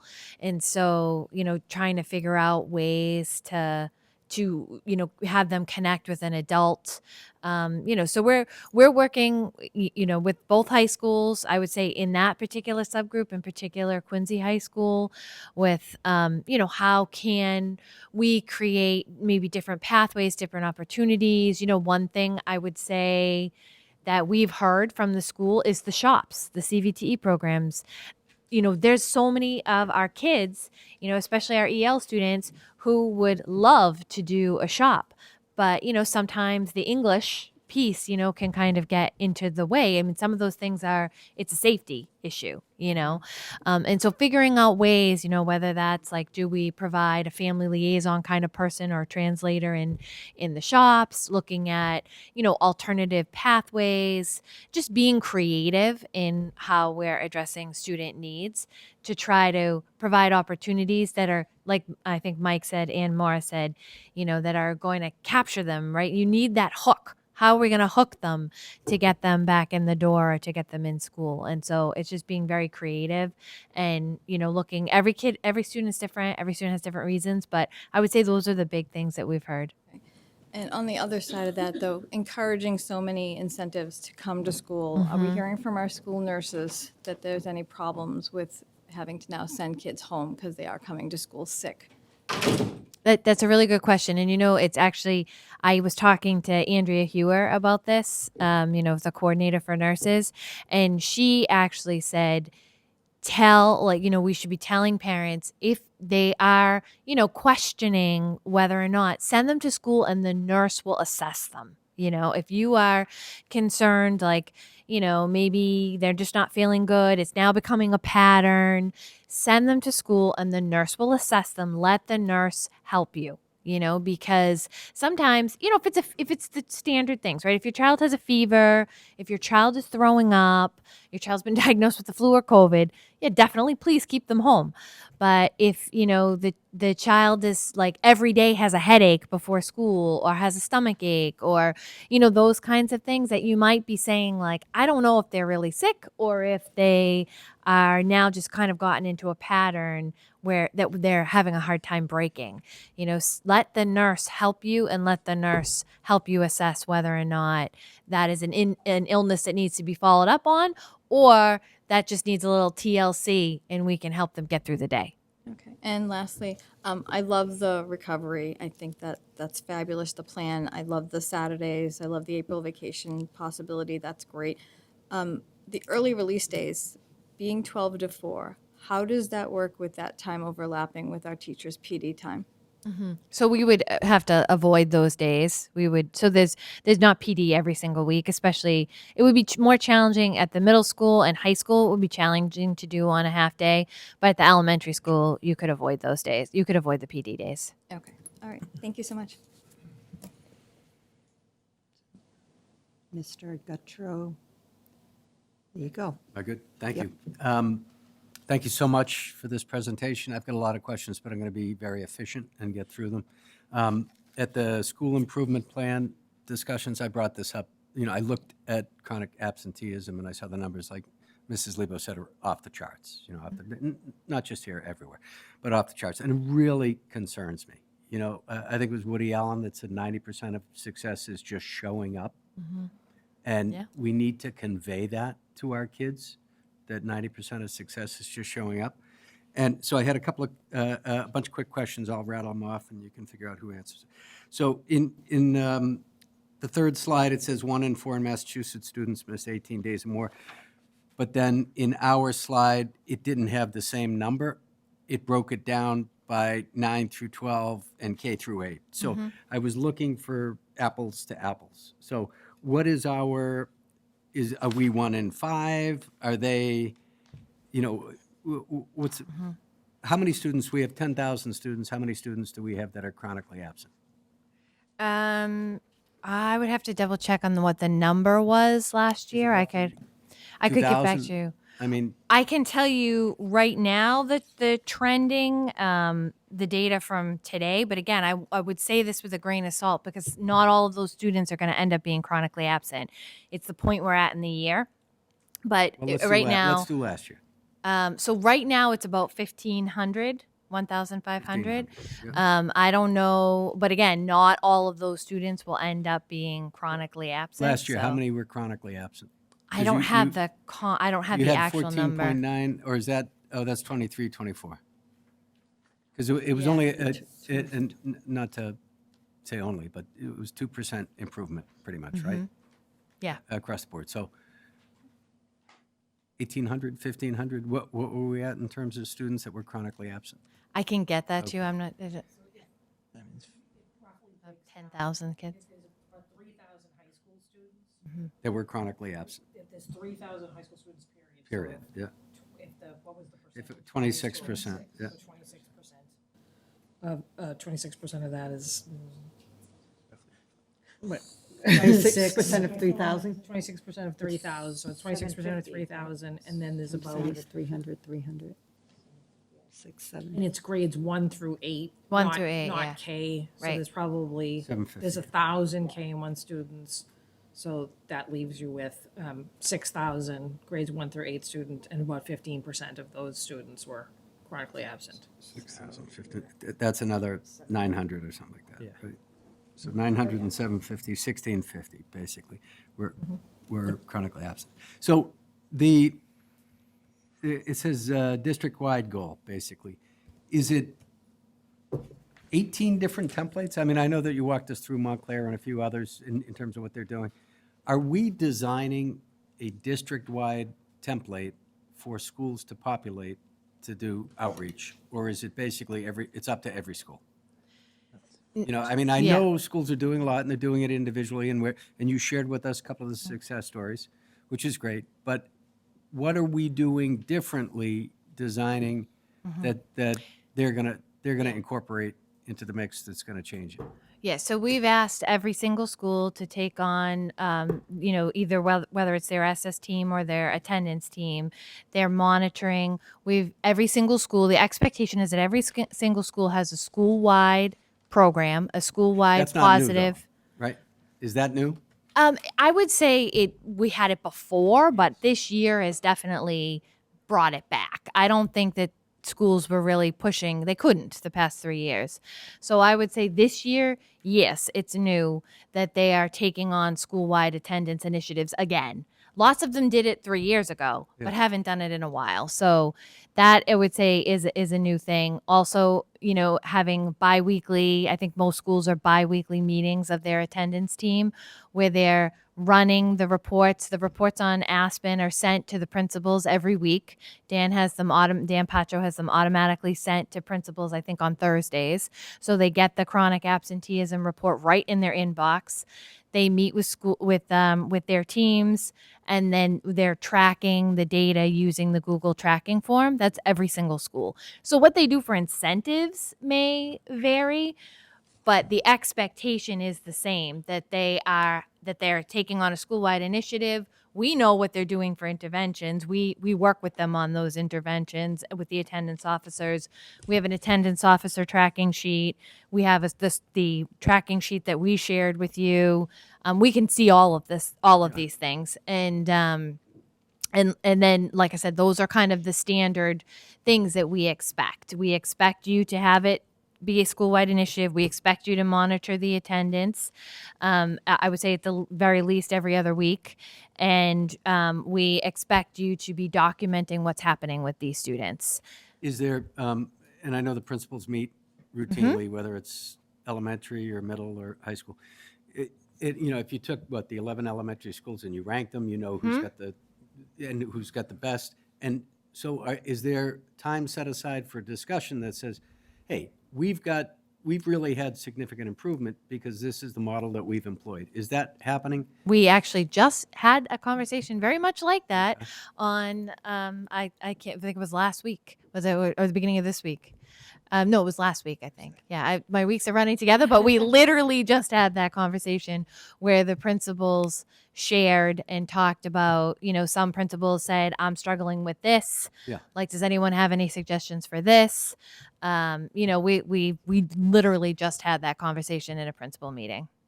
Great. Yeah, just because, somebody's succeeding more than others. And same thing with the middle schools, 1 through 5, you could see the numbers. Is there anybody that has a model or things? I loved the classroom trophy idea. I love the classroom trophy.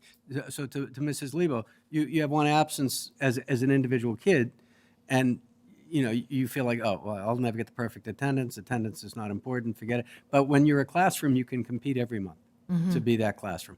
But they need to understand the importance of being there. So which gets my question about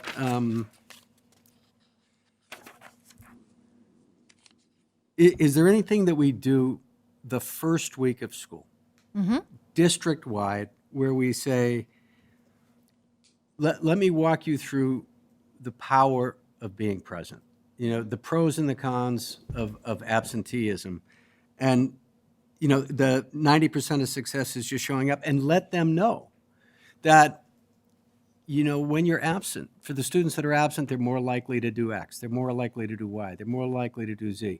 If you need something, these are the supports literally out of the box, broadly, let them know that, attendance matters. You might struggle in this class, you might struggle in that subject, you might struggle in this topic, but your presence is going to help you succeed, and that's attendance. And literally out of the box, and then do it with all of the parents out of the box to say, clean slate, new year, you're good. Translate everything into different languages, get it out there. Do we do anything at the beginning of the year? If we don't, could we consider it being more stronger at the beginning of a school year that talks about the power, the pitfalls of chronic absenteeism? The numbers are high, but there are things that you can do. If you're sick, stay home, but there are things you can do. So I didn't know if you wanted to say anything about that. I absolutely think that every single principal does something like that. But I think that we could do something maybe stronger from a district perspective, probably. But I do think that every single principal addresses that. I absolutely know that they have assemblies at the beginning of the year with all of their kids, and they talk about attendance and they talk about the importance of being in school. Could we add a district component to that? I would say that's a really great suggestion. Thank you. Good. And a couple of final questions. So more on your data about, and I was trying to follow your attendance hearings, family assistance conferences, and you don't have to walk through what they all mean. I was trying to figure it out a little bit. But based on the number of chronic absences, 1,600, say it's 1,500, 1,600, the attendance hearing, does that include the parent or is that just the student? That includes the parent. And I'm saying 1,600, and there's 172 hearings, and then 1,600 and there's 161 home visits. Those numbers, and so based on those numbers, and that's a lot of work for people to do and to get out there, and do we have the staff and the resources to do it, but it moved the needle, 2%, right? So I'm just trying to see, I'm not saying don't do the hearings. I'm not saying don't do the home visits. And I know it's all part of it. But if we have that many chronic absences, you're obviously narrowing it down to some real serious cases. Yeah. Yeah. So I'm looking at, in between. I'm looking at 173 to 1,600. That's what I'm thinking about in terms of what the intervention would be. So, and then I had,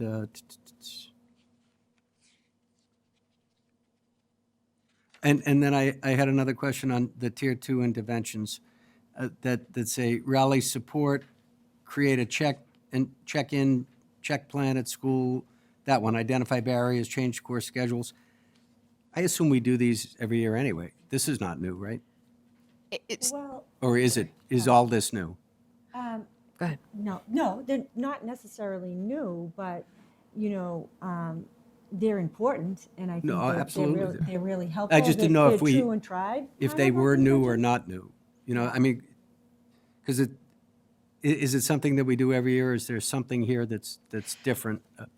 I do think there is something here that's different, and I think that is, I think we have to remember that we are coming off of a pandemic where we are now changing the narrative. So for 3 years, or just about, we were telling students and families, do not come to school. If you have the sniffles, No, I know. stay home, Yeah. right? And so now we are we're completely flipping on a dime and saying, I know we told you if you had the sniffles, stay home, but no, actually it's fine. We'll give you Kleenex. So it's a complete switch of a message.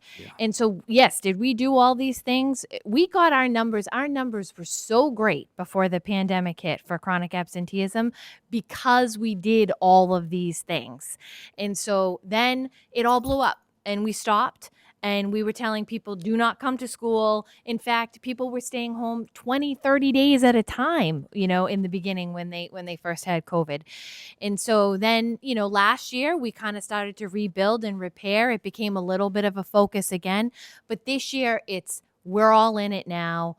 It's a focus. We need to get back to getting our kids back in school. We have to tighten up and we have to change the message a little bit because, for a very long time, we were telling families that not any kind of sickness, really, don't send your student to school. And so now we're switching that message and we're saying, no, actually, we want you in school.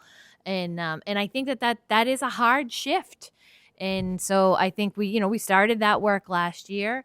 And we're finishing, we're not finishing, but we're continuing it and we're doing a stronger push. And so I think that one of the reasons we're here tonight is because parents are getting these letters now, and not that they didn't before, but this is now a focus again. We have to get our kids back in school, and we have to get them here consistently, which is what I think, I know all of you are saying. And so it is a switch of a message. So we're here tonight because parents need to know that this is a switch of a message, and we understand that, and we are going to work with you through that, and our staff is going to work with you through that. But yes, all of the things, we've done many of these things, if not all of them before, and now we're doing them again because it is important and we need our kids back in school. And I do think because we're looking at the data and because of those reports, then you're going to see that these kids that come out tiered, when the reports come, which tier, intervention is needed for that student. And so that brings us back to making sure that we're using those interventions based on those tiers. So it is different. It's different. One final observation and then one last question. So on one of the charts, the preliminary data that by percentage of student group population chronically absent, my observation is that if you remove Asian students and former EL and former EL students, the percentage is going to go up substantially because those two have relatively low numbers, So my point in that is that you said you were doing subgroup outreach, you were planning subgroup outreach, super important, because the majority of the subgroups have substantial absences. So if you pull those two out, the numbers are going to go up even higher than they are, and it'll skew it, and it would be frightening. And then the final question was around recovery. I think Mike was talking about recovery. So are you saying that these are new elements that the state is offering and suggesting, or this is something that we've created, or for recovery? Well, I'll actually, Aaron, if you want to answer that, only because when was that, earlier in January, they offered some guidance on that as far as, I believe much of this is new, but I'll let you speak to that. Yeah, so we did have recovery options before COVID. We were able to recover days, and we actually did, at the time, we created, it was right when we first introduced Google Classroom. And so we created Google Classrooms, and we were able to recover some time, days that way. And so we have done recovery efforts in the past, but they were different. They didn't require the 4 hours then. They're now requiring it to be 4 consistent hours, which is different. And so I think the guidance is very much tightened up from what it was prior to COVID, and it's a little bit more stringent, in what they're going to be counting. And I would assume, and I don't want to guess, but I would bet that probably it's a little bit more stringent because they saw what happened when kids did virtual school during COVID. And so to say that you're just we're gonna just do virtual school, we're gonna do a Google Classroom, and we're gonna do whatever for an hour, and that will count somehow towards school. I think they now know that in order for kids to be able to get the content, because that's really what it's about. It's about, making sure they own the content. And so just making sure that there is a more stringent requirement so that people just aren't like trying to haphazardly recover days and really not do anything. We want to actually make sure kids are owning the content before they move on, as Mr. Bagoli said. Yeah, and finally, to Mr. Brigoli's point, I'm chronically absent. My criteria is chronically absent. What happens to me? Well, it definitely impacts your education. No, there's no question. Yeah. I mean, nothing really happens to you other than the things we talked about, like with Mara, in terms of it could potentially be an FAC meeting. We could file a CRA and you end up court involved, or we Just could. saying for the, the 1,600, or let's say the subset between the Mora's hearing number and the other number. What if I don't? I mean, do I want to give up my April vacation? I'm trying to put my head in a 16-year-old body or a 14-year-old body. What am I going to get by giving up my vacation time for this recovery program? Or will I be punished in some certain way that is problematic? You know what I mean? Like Yeah. you're going to get the parents that are the active parents that are going to make the child do the recovery program. But then it's the rest of those underserved populations that don't have attentive parents or have learning issues or whatever the case may be. It's the same group that we're trying to reach here that have the chronic absenteeism numbers. What's the incentive for them to do the recovery program? Otherwise, I mean, at the end of the day, all of this should be in our EDI subcommittee anyway, to look at this stuff. But I'm just trying to figure out how you make the case to that segment of the population that you really should pursue this instead of just the parents. Yeah, I think that we have to work with the families on that. And I think that we have to build in incentives, some pretty good incentives for kids to go, which, we are doing, and making them, as Mike talked about, the things that are like high interest, to try to pull some of those things into the program. So it shouldn't be punitive, and we don't want it to be punitive. But then there's also the piece that we know that there are kids that we are not going to entice to get there. And so we have to think of other things that we can do for those students to make sure that they're, getting the education that they deserve. So, just working with families and trying different things and trying to figure out what's going to work to get this student back in school. And we get pretty creative, with some of the things that we offer and try to do, so. That was my last question. Sorry to take so much time. I appreciate it. Thank you. Mrs. Perdios. Thank you. I'm usually the one with the million questions. So. I just actually had a question about, since Mrs. Lebo and Mr. Gutcher brought up the Arbella program, and I wish that the middle school principals were still here to ask them. There was, I don't know if it's still this year, but there was a part that if you were absent, you could also write. Yes. You could write an essay or Yeah, draw that a still picture, and you exists. could Yeah. still. Yeah. So you can still attend that end of the year celebration, even if you have a day that you're not there. So, which actually we talked about this a lot at the Point PTO meetings, because the Arbella program came up like kind of right during COVID, sort of, and it was really like it kind of was hard for parents to say, well, I want to keep my child home, so they're not, getting other kids sick. So we talked a lot about, perfect attendance. The message of perfect attendance is really hard, but especially with all the mental health issues, if you need to take a mental health day, we do that a lot in work, and businesses are seeing that a lot. So I don't know if the message has to be perfect attendance, but it's more. Yeah, and it's not. So, Yeah. but programs like that do kind of push that, which is, I do get that that's a goal, but it's also okay to just, to take a day when you need to take a day. It just can't be so many days that you can't get back from that, I think is a good message to have. So I'd hate to see us kind of go further down the perfect attendance path. Yeah. That worries me a little. But, I know for the Arbella program, they have an attendance contract. And I want to take another look at that to see if it says, do your best to get there every day, because that would be great if it said something like that. I think I don't know I don't have the contract. I don't know what I think it I says. signed but- it at one Yeah. point for one of my kids, Yeah. so I should probably know. Yeah. that. But I do think that the principals make every effort and that with, working with Arbella to get the students there, so not, Arbella is putting this forward, the Celtics are putting this forward, and, I think it's a great incentive for kids. And I do think that principals work really hard to celebrate, if you have had some absences, but you've recovered and you've worked really hard, they do their best to figure out another way to get you to that celebration. That's great. Or to get you the swag or, so No, they I try know really they do. hard to do that. That's perfect.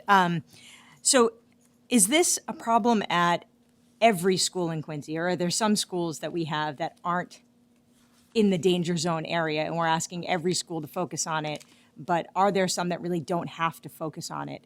I think every school has Okay, kids so that are it's chronically universal. absent. Some are more than others, but I definitely think every school has it.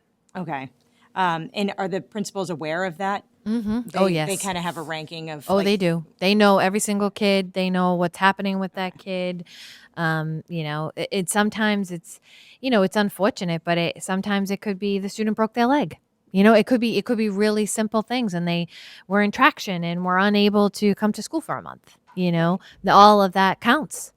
I just mean, yeah. do they know where they are in relation to the other elementary schools, say? Or Oh the other- yes, yep, Okay, they do. so- It's all public. okay. Everyone can see and it. not to Mhm. not to kind of pit one against the other, but more to say, gee, they must be doing something really good, and to Mhm. encourage Yeah. those offline conversations, like, hey, I Yep. really, what are you doing? Because I'd like to learn Yes. more about that. Yep, absolutely. And so, correct me if I'm wrong. So at the high school level, though, and this may be a totally different topic that I see the connection, but I'm not sure if there is one. At the high school level, if you miss 6 of a particular class, you will fail, right? If you miss 7 of a 7. particular class, you will fail no matter what your grade is in that class, correct? I would say that yes, I would say that there are circumstances where the principal and the staff work together to figure out what's going on, because if a student has done all of the work, we try not to just destroy a student because of absences.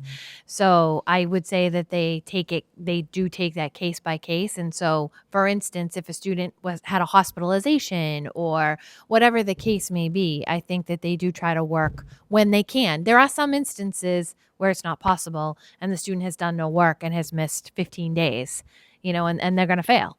But I think that they do try to, if there's a circumstance where they can help a student so that they don't get 0 credit for that class, they do that. Okay. So I just wanted to see how that kind of factored into to the chronic absenteeism as a whole, to kind of, I didn't know if there was a tie in there for you guys. And that nurse message, I think you said, you articulated it really well, that it's a total shift in message, and really just, as much as I'd love to think every parent at home is watching our school committee meetings, I don't think they are. So having that message, having that exactly how you said it kind of out there, maybe a message from our nurse director, our health director, just to say, I know this used to be what we told you, but this is really important now. So I think that would be a great to just say, to acknowledge that it is that's a a great- change, yeah, sort we of. can And I definitely love do the, if you're unsure, send them and we'll assess them, because as a parent, you don't know sometimes. And you're like, well, I'm not going to send my kid if they're sick, right? And you kind of don't want to do that. But if that's what's being encouraged, then that should be the message that's kind of out there. And then I just had a couple questions on the recovery section. Sorry, the monitor over there.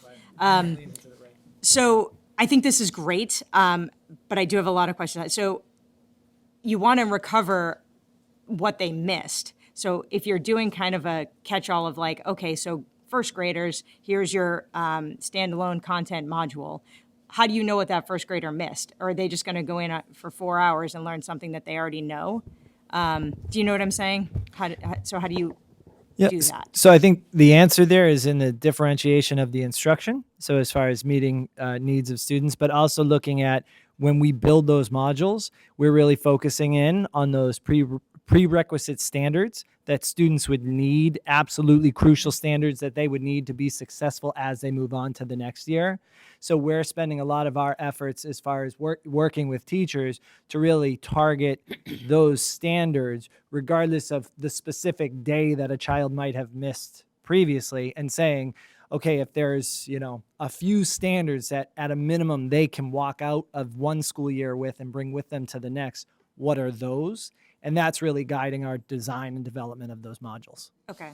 Yeah, I can see, if a student broke their leg and missed a bunch of days or whatever, and they wanted to recover it, if they're then learning, stuff that they were in school for, that's not going to be a really big incentive for them to want to be there and stay engaged because they already learned it, right? So I think, maybe that's going to need to kind of evolve and tweak as to how to, if those modules kind of keep hitting them. And then, so would those recovery efforts be held at the student school, or would they be held in like one school and they would have to travel to that school?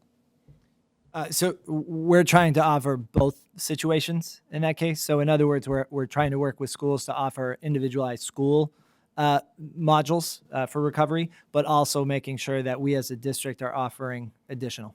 Okay, so just so that I'm understanding, so April vacation, all the schools will be open. You'll have enough staff to, no. No. So we're trying to offer options for both. So meaning like it might be a Saturday, it could be a half day Wednesday.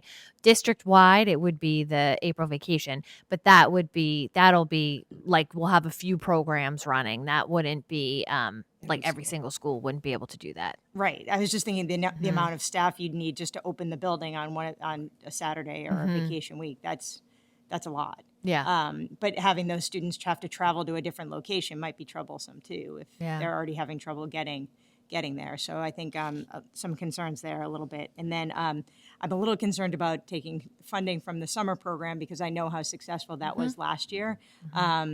So I don't love hearing that, but I mean, I see the value of the recovery program, but I'd love for us to find maybe some other area to Well, we add are that funding. we are applying for a grant for the summer program actually so hopefully that if we get that, then that would offset it. So there is a grant that Mike is writing that's for the hands-on math and Yeah, so as part of the accelerated learning program that DESE's putting forth, not just with April, but they're also trying to provide districts with incentives to fund summer programs as well.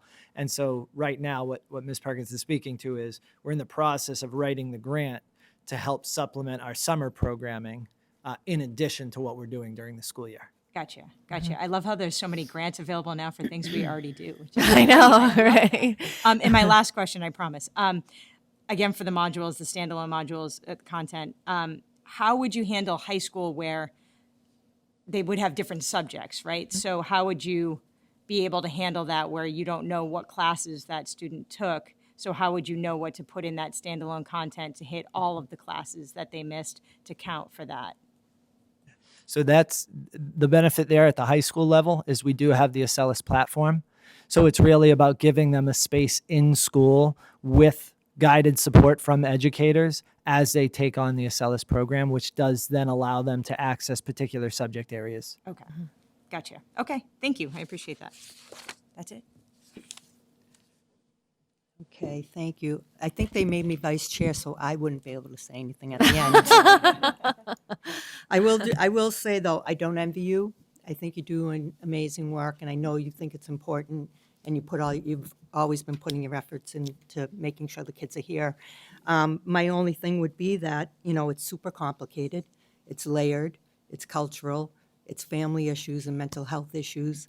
So I don't think the goal would be, we hope that we'd be able to get it to like nothing and all the kids would attend, but it's probably a goal that's really difficult to reach because of all those other issues. If we have 2,000 kids that we're having issues getting them to school, we have 8,000 that are coming, and we have families and parents and staff that are doing the work to make sure that that's happening. And that population is really difficult, right, to make sure that they're here. And I think you're doing what you need to do, and I know that you're expanding it and trying to get it to a place where, we can even reach more kids and get them here. But I really think it's complicated, and I applaud the work you're doing because it's not just educating the kids. It's a lot of other social, emotional stuff that we have to deal with and family things, When you talk about the Hispanic population, culturally, they want to work. They're coming here and they want to get a job and be able to support themselves and their families. So that's my thing. I think everyone else asked questions except, Emily's, here we go back. You can, yes. I just want to reiterate something that Ms. Purdue said. That letter from the nurse could be very, very important. Yeah. Parents are not sure when to send their kids to school. They really are not. The elementary parents are not. And that they have a 14.9, almost a 15% absenteeism in the elementary schools. That's getting the message to parents. And I don't know how careful you can say, like, send your kids to school and they come in with a temp of 102. But I do think the message has to be out there and it has to be clearer than that. And we did hear from every one of the schools on their SIP about their absenteeism because we asked questions about that. So we know, and I have a list, so I know how bad it is. So we did get that, and the principals are all aware. So just so you know that. You mentioned something. I feel I have to say something because I'm sure Mr. Segala was horrified because he knew you didn't really mean when you said EL students are held out of Chapter 74 programs because of their language issues. No, they're not held out. They're not held out, but it's more challenging, I would say. But it's an equity issue. But so we need to resolve that. We need to solve that, We may have to look at that admission policy to programs to make sure that it's they're absolutely not held out. They Not do going, though. it's the attendance. So that's the I didn't think yeah. about that, but I wanted to make sure that it didn't sound like that. Yeah, so when they register, they come. We don't necessarily kids might move in the middle of the year. We don't necessarily know what they're interested in. There's a Also whole not there in the ninth grade typically. They come in correct, later on, right? which I think is probably the bigger detriment to getting into the program. So we need to figure it out because we want them to have access, and for some kids, that would be a really awesome thing if that to be able to figure that out and help them. It might help them engage. So. I agree. And then my last point is that our attendance policy, Mrs. Perdios brought it up, is very specific and it's our policy. And I really think that we need to revisit that policy because it bumps up against some of the stuff the state is saying and some of the stuff you're doing. And either we're not doing it or we are doing it, but I think that we really need to revisit our attendance policy around absenteeism and failing classes. So I'd like to put that into policy. Good. Put it on the next agenda. Thank you.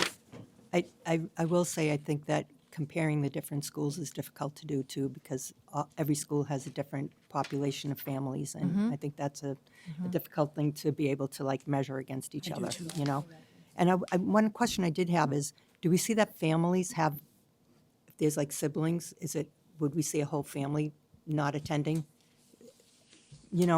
Is it something, do we see that? I would say at times, I mean, Yeah. if you're looking at chronic absenteeism and you're looking at kids, they may have the numbers, but they could be successful still in school. Do you know what I mean? So you're right, it is complicated. It's not we can't put kids in a box. Do you know what I mean? So sometimes there's, like I said, a family loss, and the whole family's impacted.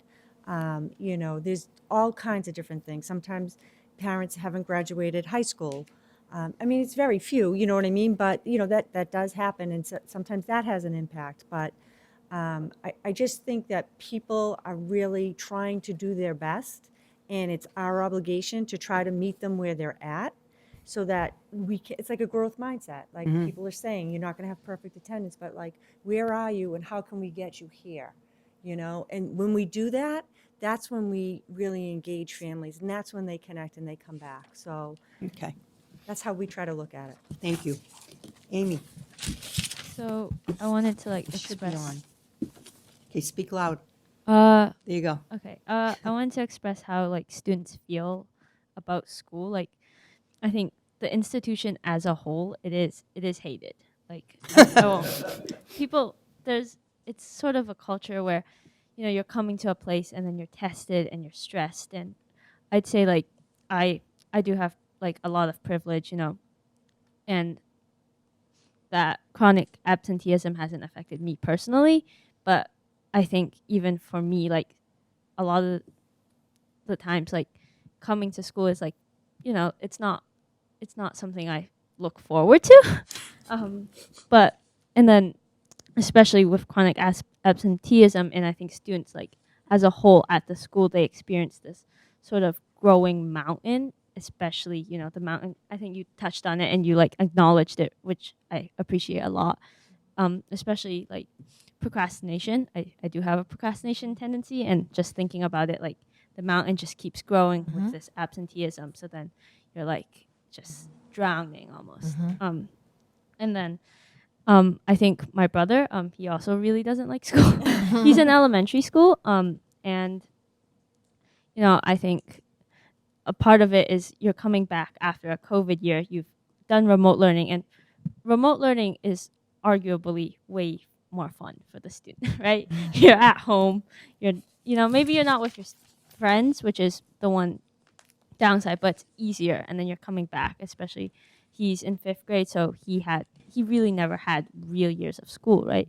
And so I think a part of that is we have to address absenteeism, but we also have to address just the idea of school and a culture. And I don't think it's just a here issue, but it's the idea that school, there should be positive, and then once you get to the high school level, it is about tests. It is about grades, and it gets really stressful sometimes, but making it just a more pleasant environment, which I know you guys can't control that. I don't expect but yeah. And then my second point was I wanted to commend you on, I think you said the state released like a lower percentage than what you had. So then for improvement. So that means you're setting like so that's like kudos to you. And then in comparison, like to the state, I would assume because of that, or we're doing quite well, or I think we're both the same as the Okay. state. Yeah, I don't think we're I looked at the state numbers before, earlier today. I think we're similar. And then, is there like truancy, like in dropout? Does that affect this? Like, is a dropout an automatic chronic absenteeism? No, right? Well, I just put the dropout information in there because, kids that are chronically absent throughout their school career are more likely to drop out. So that's why I kind of made that connection. So if you drop out, are you considered in the chronic absentee? No. Well, you're Or yes? unenrolled because, Oh, you so know, yeah. so it's like the end of your Yeah. education, and we never want that to happen. So that's why we do So I so think much. it's still important to get them back because regardless of I Right. understand. Yep. Because so that was my point. Thank you. Thank you. Okay, are we all set? All right, thank you. Thank you so Thank you much. for that. Thank you. Okay, next on the agenda, we have early literacy screening. Ms. Perkins, Ms. Graham, and Ms. Vaughn.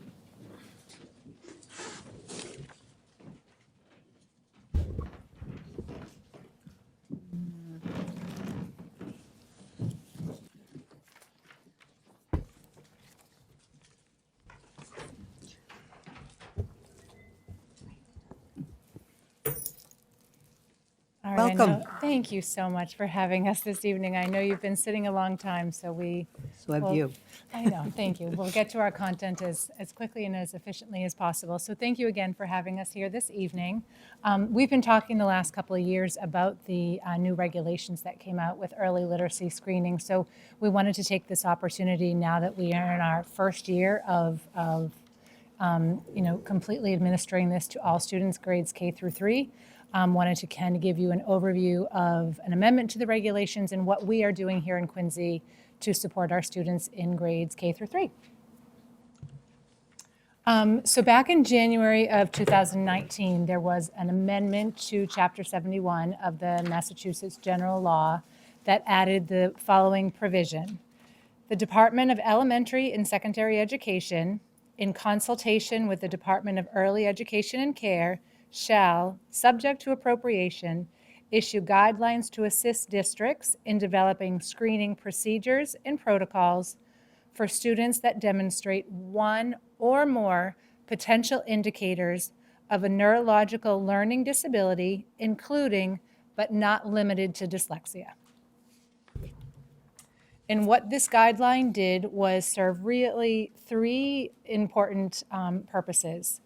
First of all, it provided a set of screening guidelines for all students. And I just want to stress that this is for all of our students, grades K through 3.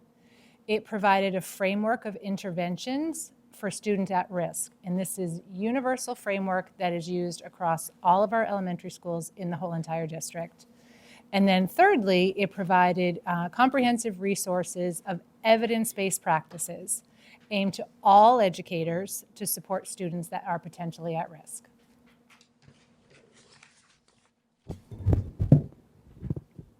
Good evening, everyone.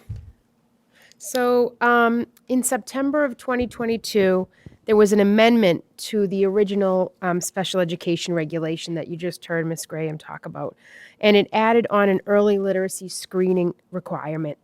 And this new regulation went into effect this past July. The summary of the new regulation is in the bullets on this slide, and I'd like to read these to you. Each school district shall at least twice per year assess each student's reading ability and progress in literacy skills from kindergarten through at least 3rd grade using a valid developmentally appropriate screening instrument approved by DESE. If such screenings determine that a student is significantly below relevant benchmarks for age-typical development in specific literacy skills, the school shall determine which actions within the general education program will meet the student's needs, including differentiated or supplementary evidence-based reading instruction and ongoing monitoring of progress. And then within 30 school days of a screening result that is significantly below relevant benchmarks, the school shall inform the student's parent or guardian of the screening results and the school's response, and shall offer them an opportunity for a follow-up discussion. So knowing that this was coming, and in order to be prepared, we purchased a valid screening tool approved by DESE, and we trained our staff. We began sharing this information with families last May. We had a parent academy at Central Middle School letting families know that results from fall screening would be sent home beginning in October for students in grades 1 through 3. More recently, we presented at citywide PTO on January 22nd. And last week, on January 29th, we had another parent academy with about 80 participants. So here you see an example of a cover letter that explains what early literacy screening is, why it's important, what the results show for each child, and what kinds of instruction are appropriate. Based on the results, all students will continue to benefit from evidence-based reading instruction with Tier 1 core instruction. And in addition, some students will need more strategic or intensive support. So this could be in a small group setting with a literacy specialist or with English learner education, special education, or a combination of all of these. And along with the cover letter, families receive the results of the screening. So this slide shows a sample of results, which is called the M-Class Home Connect letter. We like these very much because they don't just show the results of each subtest, but they also explain what they are. So for example, in the middle, I know it's small there, you can see there's a little ear icon. So this child has a phonemic awareness score of 49, and it explains that the skill of phonemic awareness is measured by the subtest of phoneme segmentation fluency, which is being able to hear sounds and words. And then you see at the bottom there, it's in bold, but it would be more clear and in color for families. It states that for this skill, a student, for example, would have to identify the first, middle, and last sound in sun, s, n. And then finally, M-Class also provides examples of how caregivers can help at home.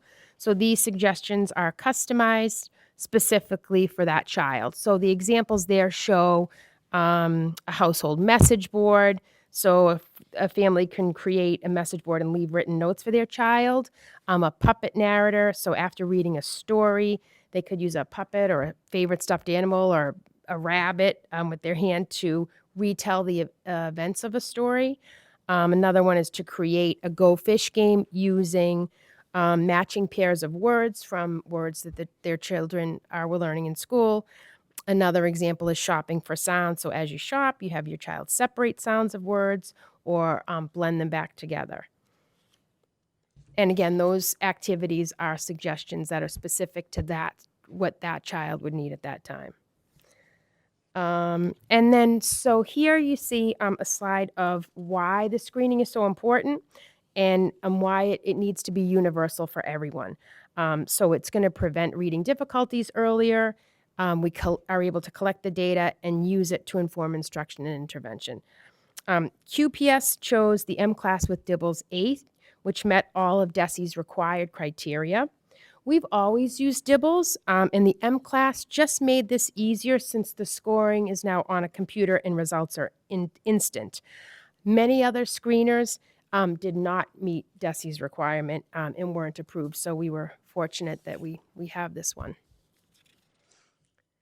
So M-Class is the only licensed digital provider of DIBELS, so we can be assured that we have the best, most efficient screener that's available right now. Like I said, we've always used DIBELS, the dynamic indicators of basic early literacy skills. It is the gold standard based on 30 years of research from the University of Oregon. There are 1-minute measures, so it's brief. It's, again, in a mobile platform. The results are immediate. The reports are robust.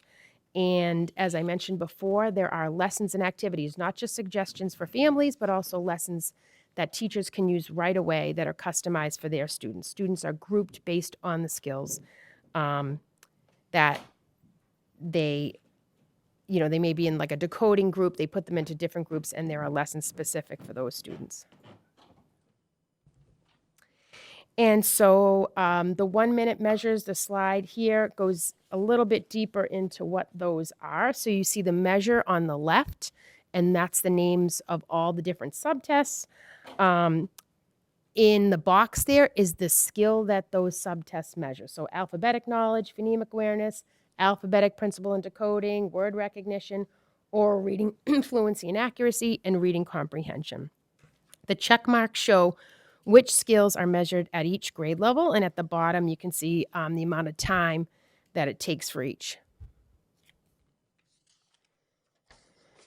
And so in kindergarten, this slide just goes into specifically what is measured at the kindergarten level, what time of year it's measured. You can see that in kindergarten, the DESE requirement is to screen twice, at least twice a year. We have always done 3 times per year, and so we'll continue to do that. So we're kind of going beyond what the requirement of that regulation is. And the last bullet there, the third bullet down, talks about rapid automatized naming skills.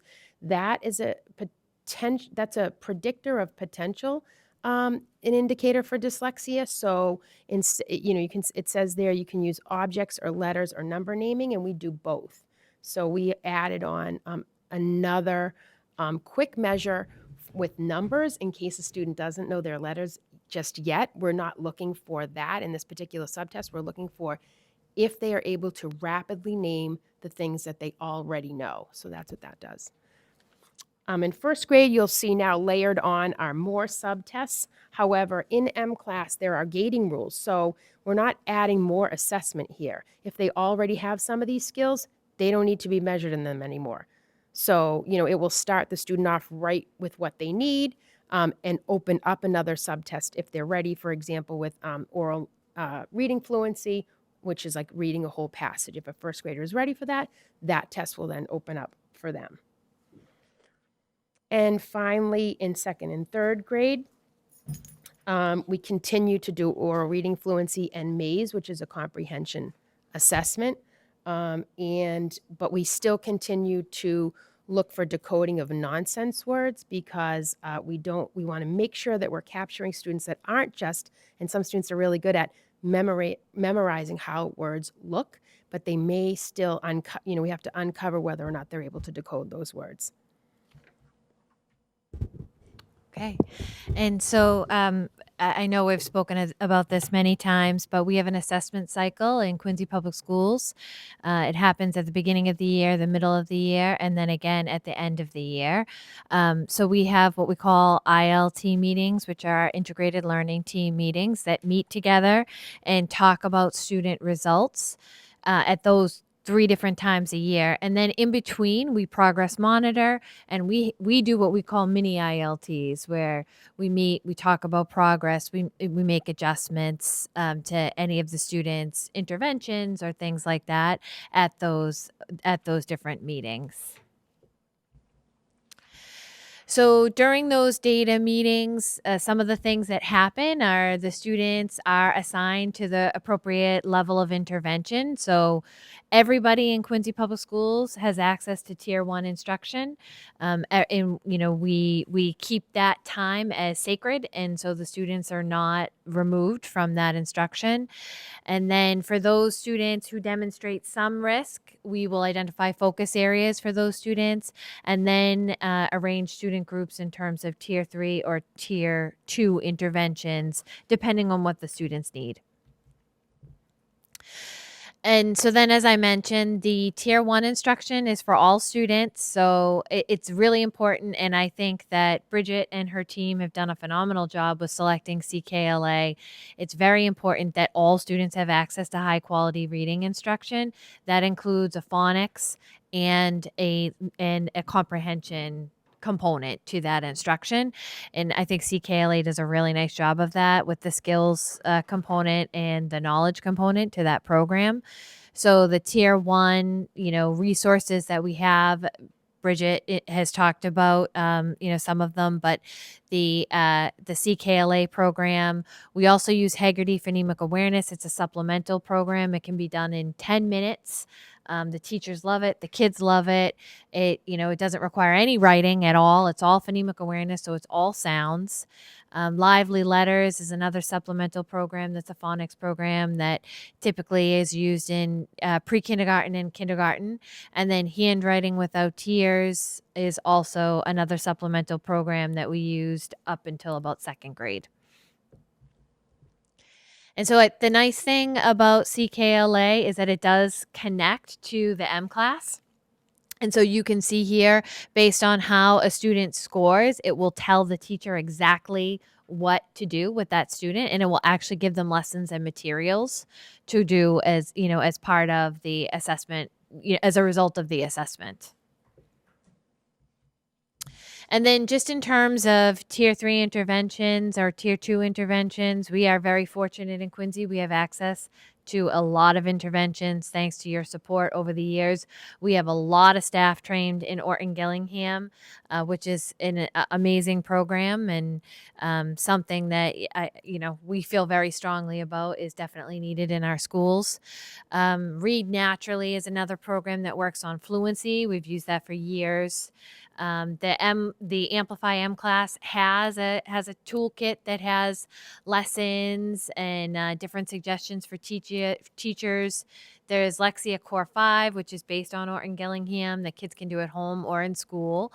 And then Haggerty, the phonemic awareness program, also has more of an intervention program that's a little more scripted, a little more specific for individual student needs. So if a student is struggling with that core program, they can, use the intervention.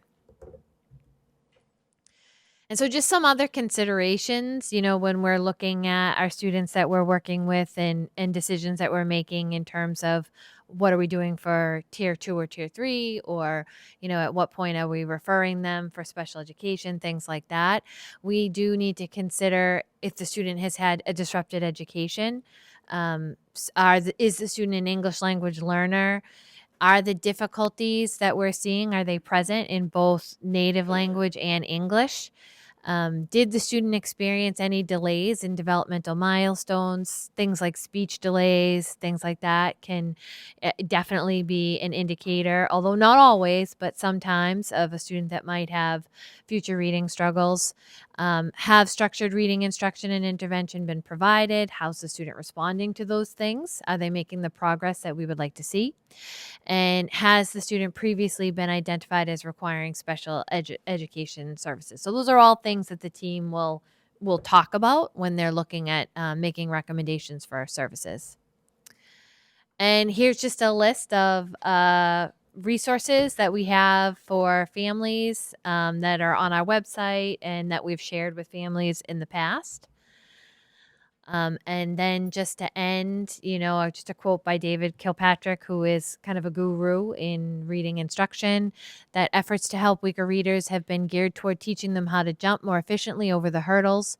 It's not about helping children become better and more efficient hurdlers. It is about removing the hurdles from the track before the race even starts. And so that's what we do each and every day. We're trying to remove those barriers so that our kids can have success. And so with that, any questions?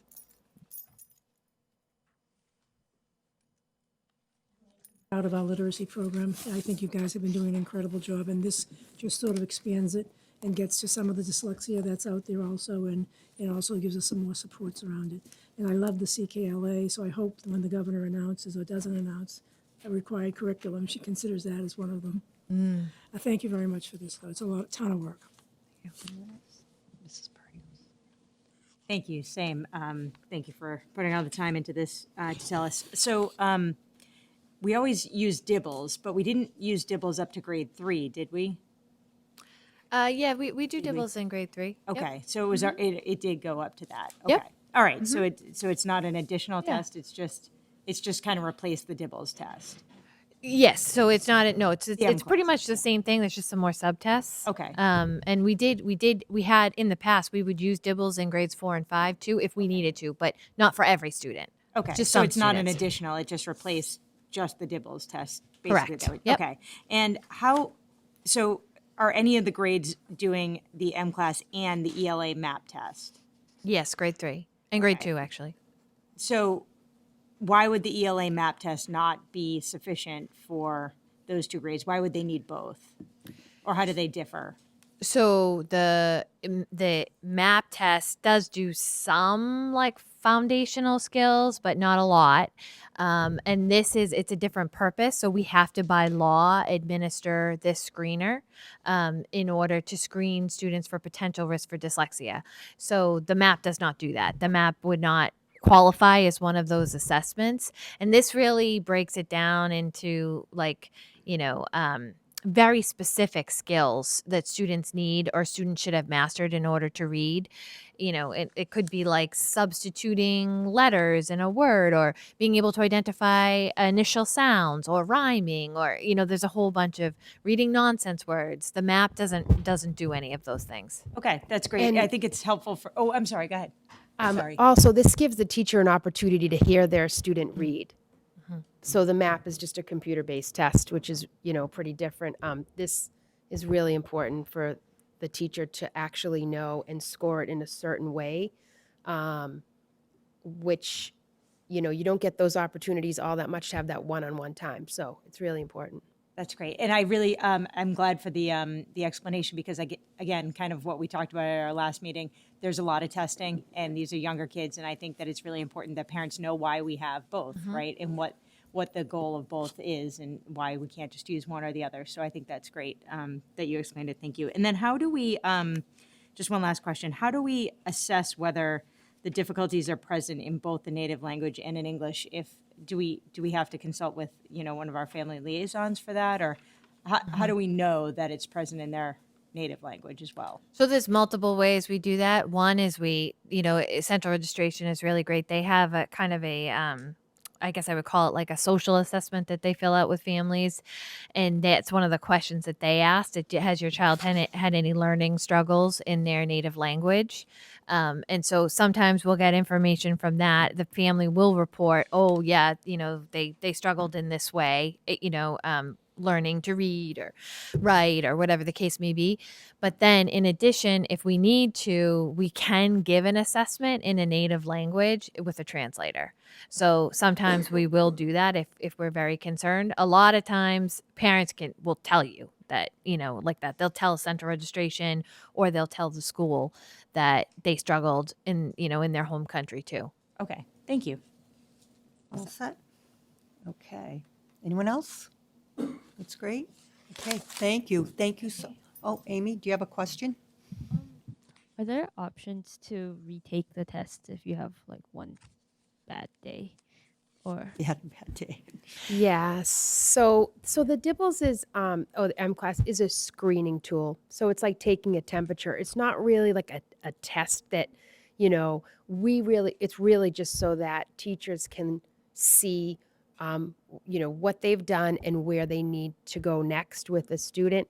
So there really isn't like this kind of pressure to do well. And if a student doesn't do well, we monitor their progress. So if a student is we didn't get into that too much, but if a student is well below that benchmark score, then in a couple of weeks, just with that particular test that they may not have done well with, that teacher will work with that in a particular intervention and then just do that one test again.